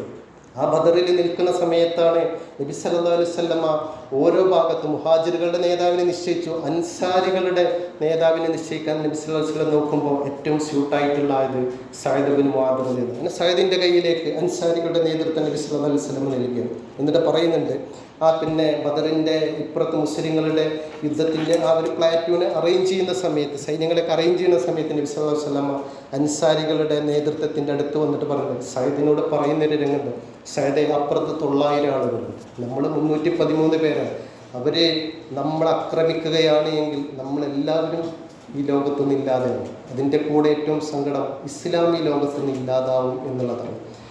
അത് പറഞ്ഞിട്ട് നബി സല്ലല്ലാഹു അലൈഹി വസല്ലം വീണ്ടും പറയുന്നുണ്ട്, നബി ചരിത്ര പണ്ഡിതന്മാർ പറയുന്നത് നബി സല്ലല്ലാഹു അലൈഹി വസല്ലമ മിസ്റബ് സഅദ് ബിൻ മുആദ് റളിയല്ലാഹു അൻഹുവിനോട് പറയുന്ന രംഗമുണ്ട്.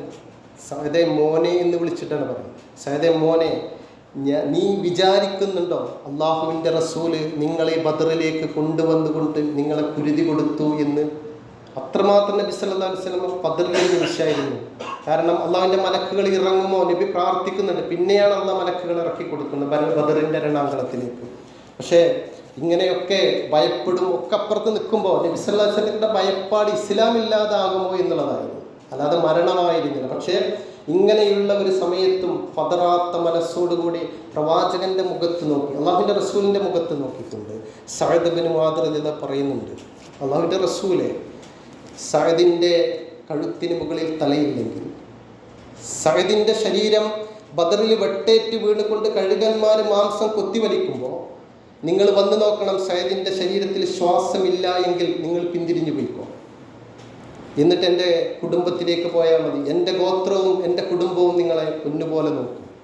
അങ്ങനെ പറഞ്ഞിട്ടാണ് ബദറിൻ്റെ രണാങ്കണത്തിൽ സഅദ് റളിയല്ലാഹു അൻഹു അൻസാരികളുടെ പ്ലാറ്റൂണ് അതേപോലെ മുഹാജിറും ഒപ്പം യുദ്ധം ചെയ്യുന്നത്. ആ കൂരിരുട്ടിനെതിരെ സത്യത്തിൻ്റെ വെളിച്ചം വിജയിക്കുന്നത് അവരുടെ ഈമാനായിരുന്നു. വെറും 30-31 വയസ്സുള്ള യുവാക്കളായിരുന്നത്. ഞാൻ പറഞ്ഞത് ഒരുപാട് ഗുണപാഠങ്ങൾ ചരിത്രത്തിൽ നിന്ന് ചരിത്രം പഠിക്കുമ്പോൾ, സഹാബ ചരിത്രം പഠിക്കുമ്പോൾ നമ്മളിങ്ങനെ കേട്ട് അതിലിങ്ങനെ ആസ്വദിച്ച് ലയിച്ചിരിക്കുമ്പോൾ നമ്മുടെ ജീവിതത്തിലേക്ക് ഇത് പകർത്താൻ നമ്മൾക്ക് സാധിക്കുന്നുണ്ടോ എന്നുള്ളതാണ്. അതുകൊണ്ടാണ് ഈ ഒരു ബദറിൻ്റെ രണാങ്കണത്തിൽ, ബദറിൻ്റെ മുബറസിൽ എന്ന് പറഞ്ഞാൽ അവിടെ ഇസ്ലാമിൻ്റെ ചരിത്രത്തിൻ്റെ വിജയക്കൊടി നാട്ടാൻ മിസ്അബ് റളിയല്ലാഹു അൻഹുവിനും ബദറിലെ പിന്നെ അതേപോലെ തന്നെ പതാകവാഹകരിൽ ഒരാളായിരുന്നു, മെയിൻ ആളായിരുന്നു മിസ്അബ് റളിയല്ലാഹു അൻഹു.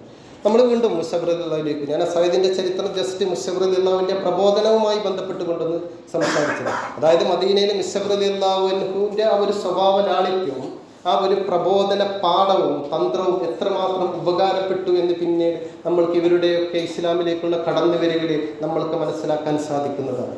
അത് നബി സല്ലല്ലാഹു അലൈഹി വസല്ലം ഒന്നാമത്തെ ദൗത്യവാഹകനായിട്ടുള്ള അംബാസഡറായിട്ടില്ല മിസ്അബ് റളിയല്ലാഹു അൻഹു കൈവരിച്ച ഒരു നേട്ടം നമ്മൾ മനസ്സിലാക്കേണ്ടത്, ഇസ്ലാമാകുന്ന ഒരു മതത്തിൻ്റെ അതേപോലെ തന്നെ ഇസ്ലാമാകുന്ന മതത്തിൻ്റെയും ഒരു സംസ്കാരത്തിൻ്റെയും തൊട്ടിലായി തീർക്കാൻ മദീനയെ വളരെ നല്ല രൂപത്തിൽ പാകപ്പെടുത്താൻ മിസ്അബ് റളിയല്ലാഹു അൻഹു സാധിച്ചു എന്നുള്ളതാണ്. അത് അത്യുജ്വലമായിരുന്നു മിസ്അബ് റളിയല്ലാഹുവിൻ്റെ പ്രബോധനത്തിൻ്റെ വിജയം എന്നുള്ളത്. ഇങ്ങനെ മദീനയിലെ ഇസ്ലാമിൻ്റെ വളർച്ച മക്ക മുശ്രിക്കുകൾക്ക് വല്ലാത്ത പ്രയാസം സൃഷ്ടിക്കാൻ തുടങ്ങി. അങ്ങനെയാണ് അവർ ബദറിലേക്ക് കടന്നു വരുന്നത്. ബദറിൻ്റെ പിന്നെ പശ്ചാത്തലവും ചരിത്രമൊക്കെ നിങ്ങൾക്കറിയാം, അതിലേക്ക് പോകുന്നില്ല. അങ്ങനെ ബദർ യുദ്ധത്തിൽ ഇസ്ലാമിൻ്റെ പതാകവാഹകനായിക്കൊണ്ട് പിന്നെ മിസ്അബ് റളിയല്ലാഹുവിനെയാണ് പ്രവാചകനെ ഏൽപ്പിച്ചത്. അങ്ങനെ ബദറിൻ്റെ രണാങ്കളത്തിൽ വളരെ ചുറുചുറുക്കോടുകൂടി അങ്ങോട്ടും ഇങ്ങോട്ടും ഓടി നടന്നുകൊണ്ട് മിസ്അബ് റളിയല്ലാഹു അൻഹു ആ യുദ്ധത്തിൽ പതാക വഹിച്ച് പ്രവാചകനും കൂട്ടാളികളും ബദർ യുദ്ധം ജയിച്ച് തിരിച്ചു വരുന്നുണ്ട്. ബദറിലെ വിജയം ഉഹുദിൻ്റെ രണാങ്കളത്തിലേക്ക് ശത്രുക്കളെ എത്തിക്കുകയാണ്. വല്ലാതെ അവർ മാനസികമായി തളർന്നു. അതോടൊപ്പം തന്നെ ഈ പ്രമാണിമാരായ ആളുകൾക്കൊക്കെ ഒരു വഷളത്തരം, നമ്മൾ കുറച്ചാളുകളുടെ മുമ്പിൽ നമ്മളൊക്കെ പിന്നെ തോറ്റുപോയല്ലോ. അതേപോലെ തന്നെ മദീനയിലെ മക്കയിലെ പ്രമുഖരായിട്ടുള്ള പല ഖുറൈശി നേതാക്കളും ബദറിൻ്റെ രണാങ്കളത്തിൽ അവർ മരണപ്പെട്ടു വീഴുകയുണ്ട്, അവർ പിന്നെ കൊല്ലപ്പെടുന്നുണ്ട് മുസ്ലിങ്ങളാണ്. ഇതൊക്കെ അവരുടെ വല്ലാതെ പ്രയാസപ്പെടുത്തിയത്. അപ്പം അതിനൊരു തിരിച്ചടി എന്ന രൂപത്തിലാണ് അവർ വീണ്ടും ഉഹുദിലേക്ക് വരുന്നത്. ഉഹുദിൻ്റെ രണാങ്കളത്തിൽ പട്ടാളങ്ങളെയൊക്കെ പ്രവാചകൻ സല്ലല്ലാഹു അലൈഹി വസല്ലം ക്ലിയറാക്കി നിർത്തുന്ന സമയത്ത് പതാക വീണ്ടും ഹാൻഡ് ഓവർ ചെയ്യുന്ന കയ്യിലേക്ക് കൊടുക്കുന്നത് മിസ്അബ് റളിയല്ലാഹുവിൻ്റെ കയ്യിലാണ്.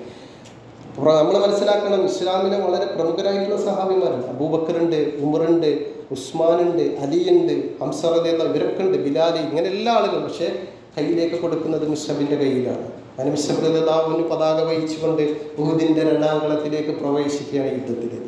വളരെ നല്ല രൂപത്തിൽ പ്രവാചകന്റെ ആജ്ഞ അനുസരിച്ച് മലയുടെ മുകളിലുള്ള ആളുകൾ അവിടെ നിൽക്കുന്ന യുദ്ധം 1-ാം ഘട്ടത്തിൽ മുസ്ലിങ്ങൾ വിജയിച്ചു കഴിഞ്ഞു. ആ യുദ്ധം മുതൽ ഒനീമത്ത് മുതലുകൾ പെറുക്കിക്കൂട്ടുന്നതിൻ്റെ ഇടയിൽ പ്രവാചകന്റെ ആജ്ഞ ധിക്കരിച്ചുകൊണ്ട് എന്ന് പറയാൻ പറ്റില്ല, അവർ മനസ്സിലാക്കി ഇതിൻ്റെ ആവശ്യമില്ല എന്നുള്ള ഇറങ്ങിപ്പോരുകയും വിരലിലെല്ലാവുന്ന ആളുകൾ അവിടെ നിൽക്കുകയും ചെയ്തു. പക്ഷേ യുദ്ധം വീണ്ടും ഈ ഇസ്ലാമിക ചരിത്രത്തിൽ നമ്മൾ പഠിച്ചിട്ടുള്ള ഖാലിദ് ഇബ്നു വലീദ് അന്ന് ശത്രുപക്ഷത്തായിരുന്നു. ഖാലിദ് തക്കം പാർത്തിരിക്കുകയാണ് മുസ്ലിങ്ങളെ വകവരുത്താൻ. ഖാലിദ് ഉഹുദ് മലയുടെ പിറകിലൂടെ 200 അശ്വഭടന്മാരുമായി കുതിരപ്പടയാളികളുമായി വീണ്ടും ഉഹുദിൻ്റെ രണാങ്കളത്തിലേക്ക് പ്രവേശിക്കുകയാണ്. ആ സമയത്ത് മുസ്ലിങ്ങൾ യുദ്ധം മുതൽ വാരിക്കൂട്ടുന്ന തിരക്കിലായിരുന്നു. ഒരു അറ്റാക്കായിരുന്നു പെട്ടെന്ന് പിറകിൽ നിന്ന്. ഖാലിദിൻ്റെ ഈ ജീവചരിത്രം പഠിച്ചപ്പോൾ നമ്മൾ മുമ്പൊരു ക്ലാസ്സിൽ പറഞ്ഞിട്ട് ഒറ്റ യുദ്ധത്തിലും പരാജയപ്പെടാത്ത ആളായിരുന്നു ഖാലിദ് ഇബ്നു വലീദ്. നബിക്കെതിരെ ചെയ്ത യുദ്ധത്തിൽ വരെ ഖാലിദ് വിജയിച്ചു. പക്ഷേ ഖാലിദിൻ്റെ ഒരു പ്രശ്നം, നബിയെ കൊല്ലാൻ പറ്റിയില്ല. അവിടുന്നാണ് ഒരു ചിന്ത, ആ ഒരു പുനർവിചിന്തനമാണ് ഇസ്ലാമിലേക്ക് ഖാലിദ് റളിയല്ലാഹു അൻഹു കടന്നു വരുന്നത്. അത് വേറൊരു ചരിത്രം നമ്മൾ കഴിഞ്ഞ മുമ്പ് ഇവിടെ പറഞ്ഞതാണ്. അപ്പോൾ പ്രവാചകൻ സല്ലല്ലാഹു അലൈഹി വസല്ലമ ഉഹുദിൻ്റെ രണാങ്കളത്തിൽ രണ്ടാമത് ഇവർ പ്രവേശിച്ചു കഴിഞ്ഞ് മുസ്ലിങ്ങളെ അറ്റാക്ക് ചെയ്യുന്ന സമയത്ത് പ്രവാചകൻ സല്ലല്ലാഹു അലൈഹി ശത്രുക്കളുടെ ആഗമനം ഉറക്കെ പറയുന്നുണ്ട്, നമ്മുടെ പിറകിലൂടെ ആക്രമിക്കുന്നുണ്ട്. പക്ഷേ ഇത് വളരെ വേഗത്തിൽ ശത്രുക്കൾക്ക് മനസ്സിലാക്കി നബി എവിടെയാണ് നിൽക്കുന്നത് എന്നുള്ള പോയിന്റ് ലൊക്കേറ്റ് ചെയ്യാൻ സാധിച്ചു എന്നുള്ളതായിരുന്നു അതിലെ ഏറ്റവും വലിയൊരു ചരിത്ര പണ്ഡിതന്മാരെ രേഖപ്പെടുത്തി. പ്രവാചകൻ ഇന്ന സ്പോട്ടിലുണ്ട്, ഇനി മുഹമ്മദിനെ കൊലപ്പെടുത്താൻ എളുപ്പമാണ് എന്ന് ഖാലിദിനും കൂട്ടാളികൾക്കും തോന്നി. അവർ കുതിരപ്പടയാളികളെ നയിച്ച് അങ്ങോട്ട് പോകുമ്പോൾ ഈ ഒരു അപകടം മടത്തറിഞ്ഞ് മിസ്അബ് റളിയല്ലാഹു അൻഹു വേഗം ശത്രുപക്ഷത്തിൻ്റെ മുന്നിലേക്ക് പോകുന്നു. അതിൻ്റെ ഒരു കാരണം ഞാൻ നേരത്തെ പറഞ്ഞു, മിസ്അബ് റളിയല്ലാഹു അൻഹുവിൻ്റെ നബിയുടെയും ഒരേ സാമ്യമുള്ള ആളുകളായിരുന്നു. മുഖച്ചാല് പലപ്പോഴും സഹാബിമാർക്ക് തന്നെ റസൂലേ എന്ന് പറഞ്ഞ് സഹാബിമാർ മിസ്അബിനെ അറിയാതെ ചേർത്ത് പിടിച്ചിരുന്നു എന്ന് ചരിത്രകാരന്മാർ പറയുന്നു. അത്രമാത്രം ചില നമ്മളില്ല ചില ആളുകൾ അതേപോലെ തന്നെയാണ് എന്നൊക്കെ നമ്മൾ പറയും. അതുപോലെ അപ്പോൾ മിസ്അബിനെ അറിയാം, ഞാൻ അങ്ങോട്ട് ചെന്ന് കഴിഞ്ഞാൽ ശത്രുക്കളുടെ ശ്രദ്ധ എന്നിലേക്ക് തിരിയും. അതായിരുന്നു യുദ്ധത്തിൻ്റെ ഓരോ തന്ത്രങ്ങൾ. ആ തന്ത്രം മിസ്അബ് റളിയല്ലാഹു അവിടെ എടുക്കുകയാണ്. അങ്ങനെ ആ അപകടം മനസ്സിലാക്കിക്കൊണ്ടാണ് ശത്രുക്കളുടെ മുമ്പിലേക്ക് പതാകയുമായി കൊണ്ട് അദ്ദേഹം അങ്ങോട്ട് നടന്നെടുക്കുന്നത്. അങ്ങനെ കുതിരപ്പുറത്ത് കയറിക്കൊണ്ട് ഇടക്കിടക്ക് അല്ലാഹു അക്ബർ, അല്ലാഹുവാണ് ഏറ്റവും വലിയവൻ എന്നിങ്ങനെ വിളിച്ച് പറഞ്ഞുകൊണ്ടുള്ള ആ ചെറുപ്പം ഉള്ള ആ ഒരു മിസ്അബ് ഓടിക്കൊണ്ടിരിക്കുകയാണ് ഉഹുദിൻ്റെ രണാങ്കളത്തിൽ. ഈ രണാങ്കളത്തിൽ ഓടിക്കൊണ്ടിരിക്കുന്ന സമയത്ത് അദ്ദേഹം ഇടക്കിടക്ക് അദ്ദേഹത്തിന് കഴിയുന്ന രൂപത്തിൽ അദ്ദേഹം ശത്രുക്കളുമായി യുദ്ധം ചെയ്യുന്നത്. കാരണം ഒരു കയ്യിൽ പതാകയാണ്, മറുകൈയിൽ വാള്, കുതിരപ്പുറത്ത്. അങ്ങനെയാണ് അവരുടെ യുദ്ധം. പതാക ഒരിക്കലും വീഴാൻ പാടില്ല, പതാക വീണ് കഴിഞ്ഞാൽ പരാജയമാണ്. അപ്പോൾ ആ ഒരു യുദ്ധത്തിൻ്റെ ഇടയിൽ ഏറ്റവും നമ്മൾക്കറിയാം ശത്രുപക്ഷത്തുള്ള ഏറ്റവും ക്രൂരനായിട്ടുള്ള ഒരാളായിരുന്നു ഇബ്നു കാമിയ എന്ന് പറയുന്നത് ലഅനഹുല്ലാഹ്. ആ വ്യക്തി ഒരുപാട് സഹാബിമാരെ ഉഹുദ് യുദ്ധത്തിൽ കൊലപ്പെടുത്തി ആക്രമിക്കുക ചെയ്തിട്ടുണ്ട്. ഇദ്ദേഹത്തിൻ്റെ മുമ്പിലേക്ക് കടന്നു വരുന്ന മിസ്അബിനെ കണ്ടപ്പോൾ ഇത് നബിയാണ് എന്ന് തെറ്റിദ്ധരിച്ചു. അങ്ങനെ ഇദ്ദേഹം മിസ്അബ് റളിയല്ലാഹുമായിട്ട് യുദ്ധം ചെയ്യണം. കാരണം ഇദ്ദേഹത്തിൻ്റെ മനസ്സിൽ പ്രവാചകനാണ്, അദ്ദേഹത്തിന് അറിയുന്നില്ല. അങ്ങനെ യുദ്ധത്തിൽ ഇടക്ക് പെട്ടെന്ന് ഈ പറയുന്ന ഇബ്നു കാമിയ എന്ന് പറയുന്ന ഈ മനുഷ്യനെ മിസ്അബ് റളിയല്ലാഹുമായിട്ട് യുദ്ധം ചെയ്യണം. മിസ്അബ് എതിർക്കുന്നുണ്ട്. പക്ഷേ ആദ്യത്തെ വെട്ട് വലത് കൈയിൽ പതാക പിടിച്ച വലത് കൈയിൽ കിട്ടി. അദ്ദേഹം ഈ യുദ്ധതന്ത്രത്തിൽ മിസ്അബിനെ പഠിക്കുമ്പോൾ നമ്മുടെ ഭാഗത്തേക്ക് സമയമില്ലാത്തതുകൊണ്ടാണ് ഈ കുതിര ഓട്ടം, അമ്പെയ്ത്ത്, യുദ്ധത്തിൻ്റെ തന്ത്രങ്ങൾ, ഇതിലൊക്കെ പഴയ കാലത്ത് കുറേശ്ശികൾ അവർക്ക് അതിനുള്ള അഭ്യാസം നൽകിയിരുന്നു. ഇടത് കൈ കൊണ്ടും വലത് കൈ കൊണ്ടും ഒരുപോലെ അവർ യുദ്ധം ചെയ്യും. അതായത് കുതിരകളെ വരെ യുദ്ധത്തിൽ അങ്ങനെ പരിശീലിപ്പിച്ച് അങ്ങനെയുള്ള പരിശീലനം നേടിയ കുതിരകളുമായിട്ടാണ് അധികം യുദ്ധക്കളത്തിലേക്ക് പോകുന്നത്. നമ്മൾ പല ചരിത്രത്തിൽ ഇപ്പോൾ ടിപ്പുവിൻ്റെയൊക്കെ ചരിത്രം പോലെ അവരുടെയൊക്കെ അതേപോലെ നെപ്പോളിയൻ്റെയൊക്കെ കുതിരകളെ ബോണിഫസ് എന്നൊക്കെ പറഞ്ഞ കുറേ കുതിരകളുടെ യുദ്ധത്തിൽ അവരുടെ കുതിരകൾ കാഴ്ചവെച്ച കുറേ കാര്യങ്ങൾ പറയുന്നുണ്ട്. അപ്പോൾ ഏതായാലും ഈ ഒരു രൂപത്തിൽ ഈ ഇബ്നു കാമിയ വലത് കൈന് വെട്ടിക്കഴിഞ്ഞപ്പോൾ മിസ്അബ് റളിയല്ലാഹു ഇടത് കൈയിലേക്ക് പതാക മാറ്റി. ഇടത് കൈയിനും വെട്ടിക്കഴിഞ്ഞപ്പോൾ മിസ്അബ് റളിയല്ലാഹുവിൻ്റെ ഇടയ്ക്ക് പറയുന്നുണ്ട്, വമാ മുഹമ്മദുൻ ഇല്ലാ റസൂലും ഖദ് ഖലത് മിൻ ഖബലി റസൂൽ. മുഹമ്മദ് ഒരു റസൂല് മാത്രമാണ്, മുഹമ്മദിൻ്റെ മുമ്പും പല റസൂല് പ്രവാചകന്മാർ കടന്നു പോയിട്ടുണ്ട് എന്ന് പറയുന്നുണ്ട്. സൂറത്ത് ആല ഇമ്രാനിലെ 144-ാമത്തെ ആയത്ത് ഇതിന് ശേഷമാണ് ഇറങ്ങിയത് എന്ന് ചരിത്ര പണ്ഡിതന്മാരും ഖുർആൻ വ്യാഖ്യാതാക്കളൊക്കെ പറയുന്നുണ്ട്. മിസ്അബ് അപ്പോൾ പറഞ്ഞതാണ്, അതായത് മുഹമ്മദിനെ കൊന്നാൽ ഇസ്ലാം ഇല്ലാതാവുന്നതാണ് ശത്രുക്കൾ പറയുന്നത്. പക്ഷേ മിസ്അബ് റളിയല്ലാഹു പറയുന്നത് മുഹമ്മദ് മരണപ്പെട്ടാലും ഇതിൻ്റെ മുമ്പും കുറേ പ്രവാചകന്മാർ മരണപ്പെട്ടിട്ട് ഇസ്ലാം ഇവിടെ നിലനിന്നിട്ടുണ്ട്, അതുപോലെ ഇതും നിലനിൽക്കും എന്ന് പറഞ്ഞിട്ടാണ് യുദ്ധക്കളത്തിൽ ഓടി നടക്കുന്നത്. അതിൻ്റെ ഇടയിലാണ് ഈ വെട്ട് കിട്ടുന്നത്. വലത് കൈയിന് കിട്ടി, ഇടത് കൈയിന് കിട്ടി. പക്ഷേ മാറോട് ചേർത്ത് പിടിച്ചുകൊണ്ട് മിസ്അബ് റളിയല്ലാഹു യുദ്ധക്കളത്തിൽ മൂന്നാമത്തെ വെട്ട് മിസ്അബ് റളിയല്ലാഹുവിൻ്റെ മാറത്തിലേക്കാണ് വെട്ടിയത്. പിന്നെ മിസ്അബ് റളിയല്ലാഹു കുതിരപ്പുറത്ത് നിന്ന് രക്തസാക്ഷിയായിട്ട് ഉഹുദിൻ്റെ രണാങ്കളത്തിലേക്ക് വീഴുകയാണ്. നമ്മൾ മനസ്സിലാക്കേണ്ടത് ചെറുപ്പമാണ്, 35 വയസ്സിൻ്റെ താഴെയുള്ള യുവാവായിരുന്നു മിസ്അബ് റളിയല്ലാഹു. ആ അധ്യായത്തിന് വിരാമമിടുകയാണ് ആ ഉഹുദ് യുദ്ധത്തിൻ്റെ രണാങ്കളത്തിൽ എന്നുള്ളതാണ്. അതോടുകൂടി ഇസ്ലാമിൽ മിസ്അബ് റളിയല്ലാഹുവിൻ്റെ ആ യുഗം അവസാനിക്കും. അങ്ങനെ ഇതിൻ്റെ നബി സല്ലല്ലാഹു അലൈഹി വസല്ലമയുടെ രൂപസാദൃശ്യമായിരുന്നു മിസ്അബിനെ കൊലപ്പെടുത്താനുള്ള ഒരു കാരണം എന്നുള്ളത് കൊണ്ട് ഈ ഇബ്നു കാമിയ ലഅനഹുല്ലാഹ് അദ്ദേഹം തെറ്റിദ്ധരിച്ചിട്ട് ഉറക്കെ അട്ടഹസിച്ച് പറയുന്നുണ്ട്, കുത്തില മുഹമ്മദ്, ഞാൻ മുഹമ്മദിനെ കൊന്നു എന്ന് നമ്മൾ കേട്ടിട്ടുണ്ട്. ഉഫിൻ്റെ ചരിത്രത്തിൽ മുഹമ്മദിനെ കൊലപ്പെടുത്തി എന്ന് പറയുന്നത് ഈ ഇബ്നു കാമിയ പറയുന്നത് ഈ ഒരു രൂപസാദൃശ്യം കൊണ്ടാണ്. അങ്ങനെ ആളുകളുടെ ഇടയിൽ ഈ കിംവദന്തി പരന്നു. പല സഹാബിമാരും പറഞ്ഞു മുഹമ്മദ് മരണപ്പെട്ടു, നബി മരണപ്പെട്ടു, ഇനി നമ്മൾ എന്തിനാ യുദ്ധക്കളത്തിൽ നിൽക്കും.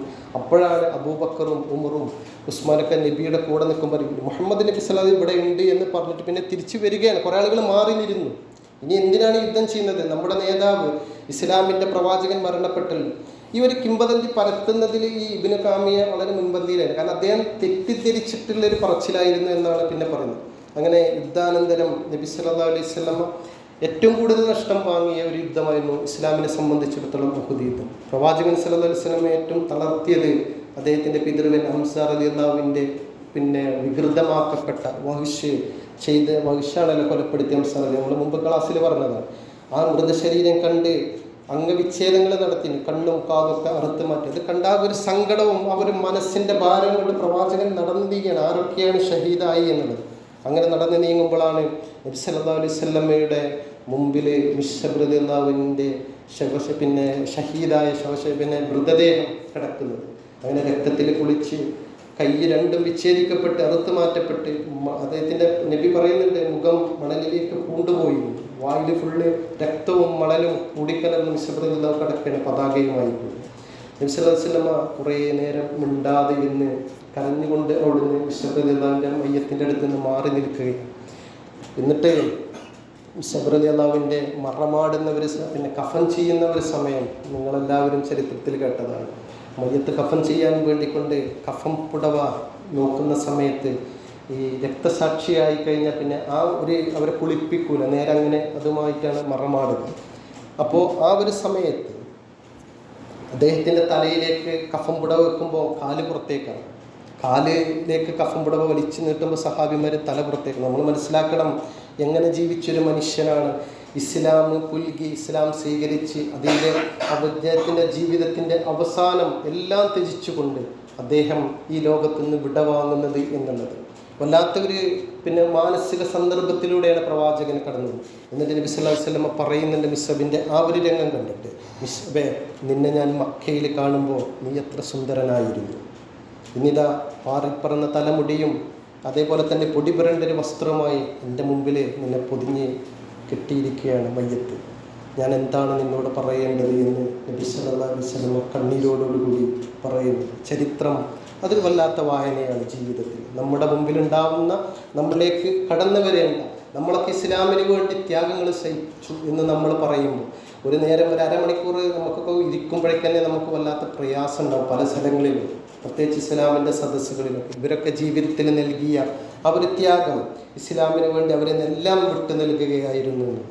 എന്നിട്ട് നബി പറയുന്നുണ്ട്, എല്ലാം നീ അള്ളാഹുവിന് വേണ്ടി ത്യജിച്ചു, അള്ളാഹുവിനോട് നീ ചെയ്ത വാഗ്ദത്തം നീ പൂർത്തിയാക്കി, സത്യവിശ്വാസികളിൽ നീ ഉൾപ്പെട്ടിട്ടുണ്ട് എന്ന് പറയുകയാണ്.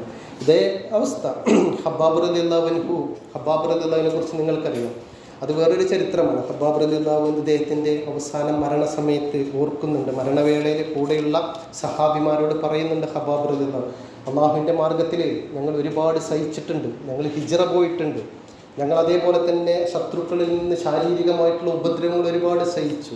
പക്ഷേ എല്ലാം കഴിഞ്ഞ് ഇസ്ലാം അതിൻ്റെ ഔന്നിത്യത്തിൽ എത്തിക്കഴിഞ്ഞപ്പോൾ അള്ളാഹു ഞങ്ങൾക്കും പ്രതിഫലം നൽകി. ഹബ്ബാബ് റളിയല്ലാഹുവിൻ്റെ ജീവിതത്തിൻ്റെ അവസാനത്തിൽ വളരെ സമ്പന്നനായിരുന്നു. പക്ഷേ ഹബ്ബാബ് പറയുന്നുണ്ട്, ഞങ്ങളൊക്കെ ജീവിതത്തിൽ ഒരുപാട് നല്ലത് അനുഭവിച്ചു കൊണ്ടിരിക്കുന്ന ആ സമയത്ത് മിശ്അബ് റളിയല്ലാഹു അതനുഭവിക്കുന്നതിന് മുമ്പേ പറന്നകന്നു എന്ന് ഹബ്ബാബ് റളിയല്ലാഹു പറയുന്നുണ്ട്. അതുകൊണ്ടാണ് സൂറത്ത് അഹ്സാബിലെ 23-ാമത്തെ ആയത്തിൽ പറഞ്ഞത്, അള്ളാഹു പറയുന്നത്, മിനൽ മുഅ്മിനീന റിജാലുൻ സ്വദഖൂ മാ ആഹദല്ലാഹു അലൈഹി, സത്യവിശ്വാസികളിൽ ആൺകുട്ടികളുണ്ട്, അവർ അള്ളാഹുമായിട്ട് വാഗ്ദാനം ചെയ്തവരാണ്, അവർ ആ വാഗ്ദാനം നിറവേറ്റി അവരെന്ത് ചെയ്തിട്ടുണ്ട്, ഈ ലോകത്തിന് വിടവാണ്.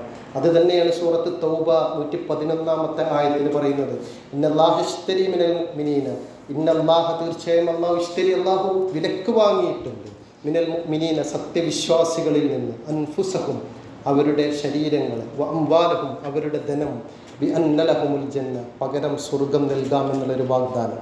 അത് നിറവേറ്റിയിട്ടാണ് മിശ്അബ് റളിയല്ലാഹു അൻഹു ഈ ലോകത്ത് നിന്ന്, സഅദ് ഇബ്നു ഉബാദയൊക്കെ ഈ ലോകത്ത് നിന്ന് വിടവാങ്ങിയിട്ടുള്ളത് എന്നുള്ളത്.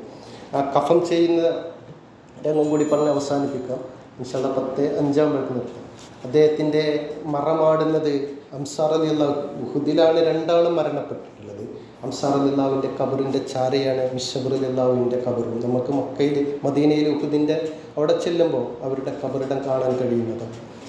അതേപോലെ തന്നെ ഒരു സാമ്യം എന്ന് പറയുന്നത് അംസാർ റളിയല്ലാഹു അൻഹു മിശ്അബ് റളിയല്ലാഹു ഇസ്ലാം സ്വീകരിച്ച് ദാറുൽ അർക്കമിൽ നബിയുടെ മുമ്പിൽ വെച്ചിട്ടായിരുന്നു.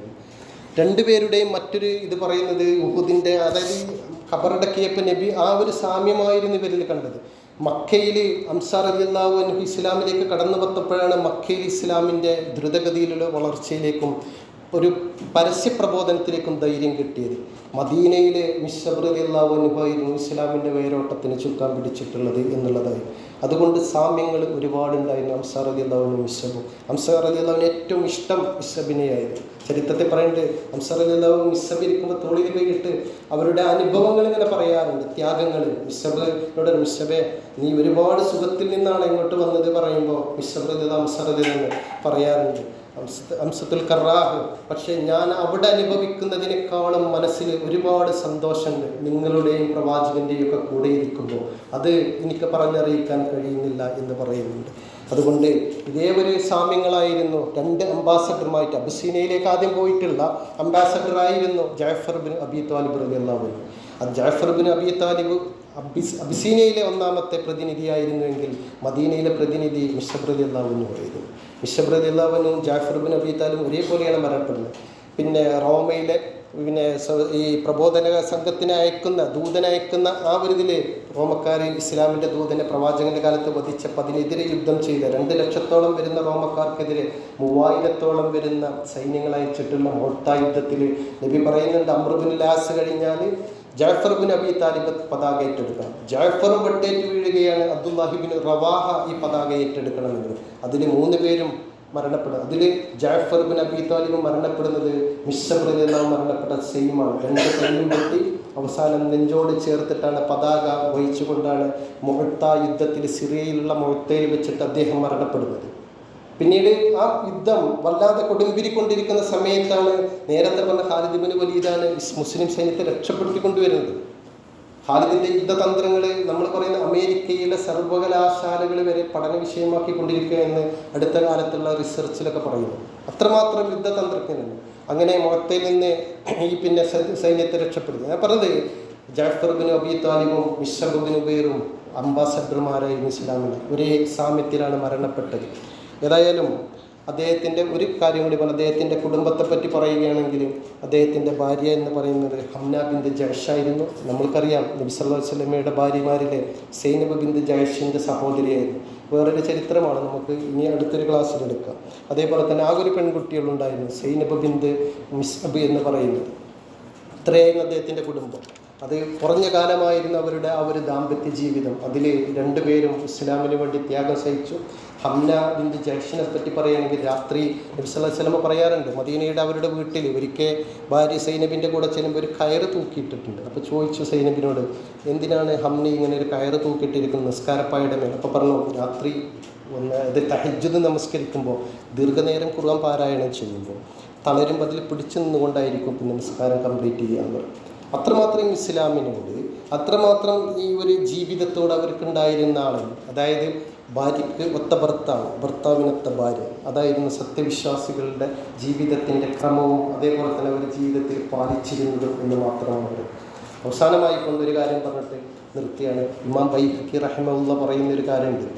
അദ്ദേഹത്തിൻ്റെ ചരിത്രത്തിൻ്റെ ഗ്രന്ഥത്തിൽ പറയുന്നുണ്ട്, നാളെ ഖിയാമത്ത് നാളിൽ മിശ്അബ് റളിയല്ലാഹു അൻഹു ഉയർത്തെഴുന്നേൽക്കുമ്പോൾ, ഷഹീദായിട്ട് ഉയർത്തെഴുന്നേൽപ്പിക്കുന്ന നാളിൽ അദ്ദേഹത്തിൻ്റെ മീസാനിൽ കലം തൂങ്ങുക ആ മദീനയായിരിക്കും. മദീനയിലെ ഓരോ പുണ്യപ്രവർത്തനങ്ങളുടെ ഒരംശം മിശ്അബ് റളിയല്ലാഹുവിൻ്റെ ജീവിതത്തിൽ ആ മീസാനിലേക്ക് എത്തും എന്ന് ഇമാം ബൈഹഖി റളിയല്ലാഹു അദ്ദേഹത്തിൻ്റെ ചരിത്രത്തിൽ പറയുന്നുണ്ട്. നമ്മൾക്കറിയാം, നമ്മളൊക്കെ മില്ലത്ത് ഇബ്രാഹിം എന്ന് പറയുമ്പോൾ ഞാൻ മനസ്സിലാക്കിയത് മില്ലത്ത് ഇബ്രാഹിമിനെ അക്ഷരം പ്രതി ജീവിതത്തിലേക്ക് കൊണ്ടുവന്ന ആളായിരുന്നു മിശ്അബ് ബിൻ ഉമൈർ. ഇബ്രാഹിം നബി ഇറാഖിൽ നിന്നെല്ലാം ത്യജിച്ചിട്ടായിരുന്നു മക്കയിലേക്ക് വന്നെങ്കിൽ ഇസ്ലാമിന് വേണ്ടി വീടും കുടുംബവും എല്ലാം ത്യജിച്ച ആളായിരുന്നു മിശ്അബ് ബിൻ ഉമൈർ റളിയല്ലാഹു അൻഹു. നിർത്തുകയാണ് അല്ലാഹു അങ്ങനെയുള്ള ആളുകളുടെ സഹാബിമാരുടെ ജീവിതം നമ്മുടെ ജീവിതത്തിലേക്ക് ഒരു പ്രചോദനമായി ഉൾക്കൊണ്ടുകൊണ്ട് ജീവിതം മുന്നോട്ട് പോകുമ്പോൾ അവരിൽ നിന്നും ഒരുപാട് കാര്യങ്ങൾ, ഗുണപാഠങ്ങൾ ജീവിതത്തിൽ പകർത്തി കൊണ്ടുപോകാൻ അല്ലാഹു നമ്മെ അനുഗ്രഹിക്കുമാറാകട്ടെ. ربنا آتنا في الدنيا حسنة وفي الآخرة حسنة وقنا عذاب النار اللهم إنا نسألك العفو والعافية في الدنيا والآخرة آمين.